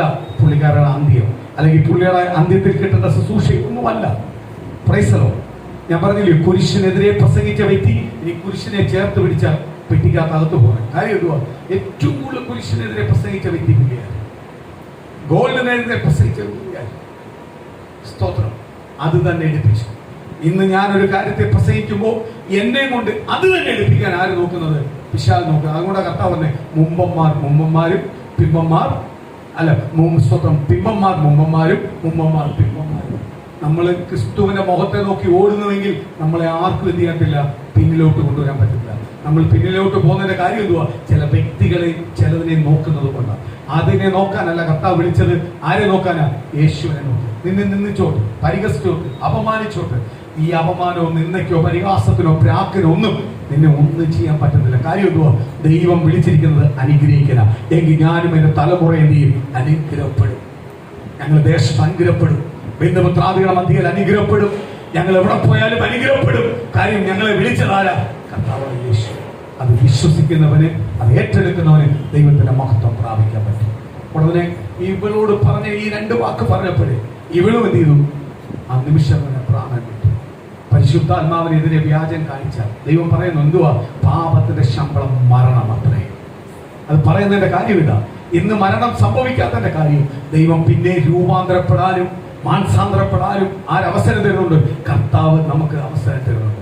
ഈ അവസരം മനസ്സിലാക്കി നമ്മൾ രൂപാന്തരപ്പെട്ട് മാനസാന്തരപ്പെട്ട് കർത്താവിലേക്ക് പെട്ടെന്ന് വന്നാൽ ആ ദൈവത്തിന്റെ നന്മയും അനുഗ്രഹവും വാഗ്ദത്തവും ദൂതുകളും ആർക്ക് പ്രാപിക്കാൻ പറ്റും? നമുക്ക് പ്രാപിക്കാൻ പറ്റും. നമുക്ക് എല്ലാവർക്കും എഴുന്നേക്കാം. ദൈവസ്ഥലിലേക്കൊന്ന് പൂർണ്ണമായി ഏൽപ്പിച്ചു കൊടുക്കാം. ഇന്ന് പകൽ ആ ദൈവത്തിന്റെ ആലോചന വെളിപ്പെടട്ടെ. ആ ദൈവത്തിന്റെ ദൂതുകൾ വെളിപ്പെടട്ടെ. ഓരോ കുടുംബത്തിനകത്തും വെളിപ്പെടട്ടെ. ഓരോ കുടുംബത്തിനകത്തും വെളിപ്പെടട്ടെ. ഇന്ന് പകൽ ആ ദൈവത്തിന്റെ സ്നേഹം വെളിപ്പെടുന്നതിനായി സ്തോത്രം. കൃപകൾ നിറയ്ക്കാൻ പോകുന്നതിനായി സ്തോത്രം. സ്തോത്രം. ഹല്ലേലൂയ. എല്ലാ മുട്ടും മടങ്ങും, എല്ലാ നാവും പാടും, യേശു മാത്രം കർത്താവ്. എല്ലാ മുട്ടും മടങ്ങും, എല്ലാ നാവും പാടും, യേശു മാത്രം കർത്താവ്. സ്തുതിയും സ്തോത്രവും എല്ലാം സ്വീകരിപ്പാൻ യോഗ്യനായോനേ. സ്തോത്രവും എല്ലാം സ്വീകരിപ്പാൻ യോഗ്യനായോനേ. എല്ലാ മുട്ടും മടങ്ങും, എല്ലാ നാവും പാടും, യേശു മാത്രം കർത്താവ്. എല്ലാ മുട്ടും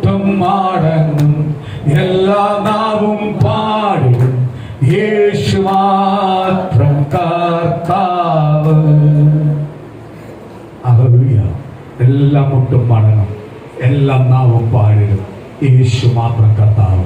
ഇന്ന് പകൽ പ്രിയ ദൈവമക്കളെ, അപൂർണ വിശ്വാസത്തോടെ അപൂർണ ഉറപ്പോട് നിൽക്കുന്നുവെങ്കിൽ ഇന്ന് പകല് അമികളിൽ ചില വ്യക്തിയുടെ മേൽ ദൈവത്തിന്റെ കരം തൊട്ടുകൊണ്ടിരിക്കുക. ഇന്ന് പകൽ അത് പൂർണ്ണമായി അനുഭവിക്കാൻ തയ്യാറെങ്കിൽ, ഇന്ന് പൂർണ്ണമായി ഏൽപ്പിച്ചു കൊടുക്കാൻ തയ്യാറെങ്കിൽ, എല്ലാം മുട്ടും മടങ്ങും, എല്ലാം നാവും പാടിടും, യേശു മാത്രം എന്ന് കർത്താവ്. ഇന്ന് പൂർണ്ണ ഹൃദയത്തോട് ആ ദൈവസ്ഥലേക്ക് ഒന്ന് ഏൽപ്പിച്ചു കൊടുക്കുക. ഇന്ന് കർത്താവിന്റെ സ്പർശനം എനിക്കും എന്റെ കുടുംബത്തിൽ നിന്ന് പ്രാപിച്ചെടുക്കുവാൻ, ആ സ്പർശനം എനിക്കും എന്റെ കുടുംബത്തിൽ നിന്ന് പ്രാപിച്ചെടുക്കുവാൻ, ആ ദൈവത്തിന്റെ മഹത്വം എനിക്കും എന്റെ കുടുംബത്തിൽ നിന്ന് പ്രാപിച്ചെടുക്കാൻ, ഇത് പരാജയം എന്ന് പറയുന്ന ചില വിഷയത്തിനകത്ത് ഇത് പകലൊരു വലിയ വിജയത്തോട് പുറത്തു വരുന്ന രീതിയിൽ ദൈവാത്മാവിന്റെ കരം എന്ന് പകൽ തൊടട്ടെ, ആ ദൈവത്തിന്റെ കരം എന്ന് തൊടട്ടെ.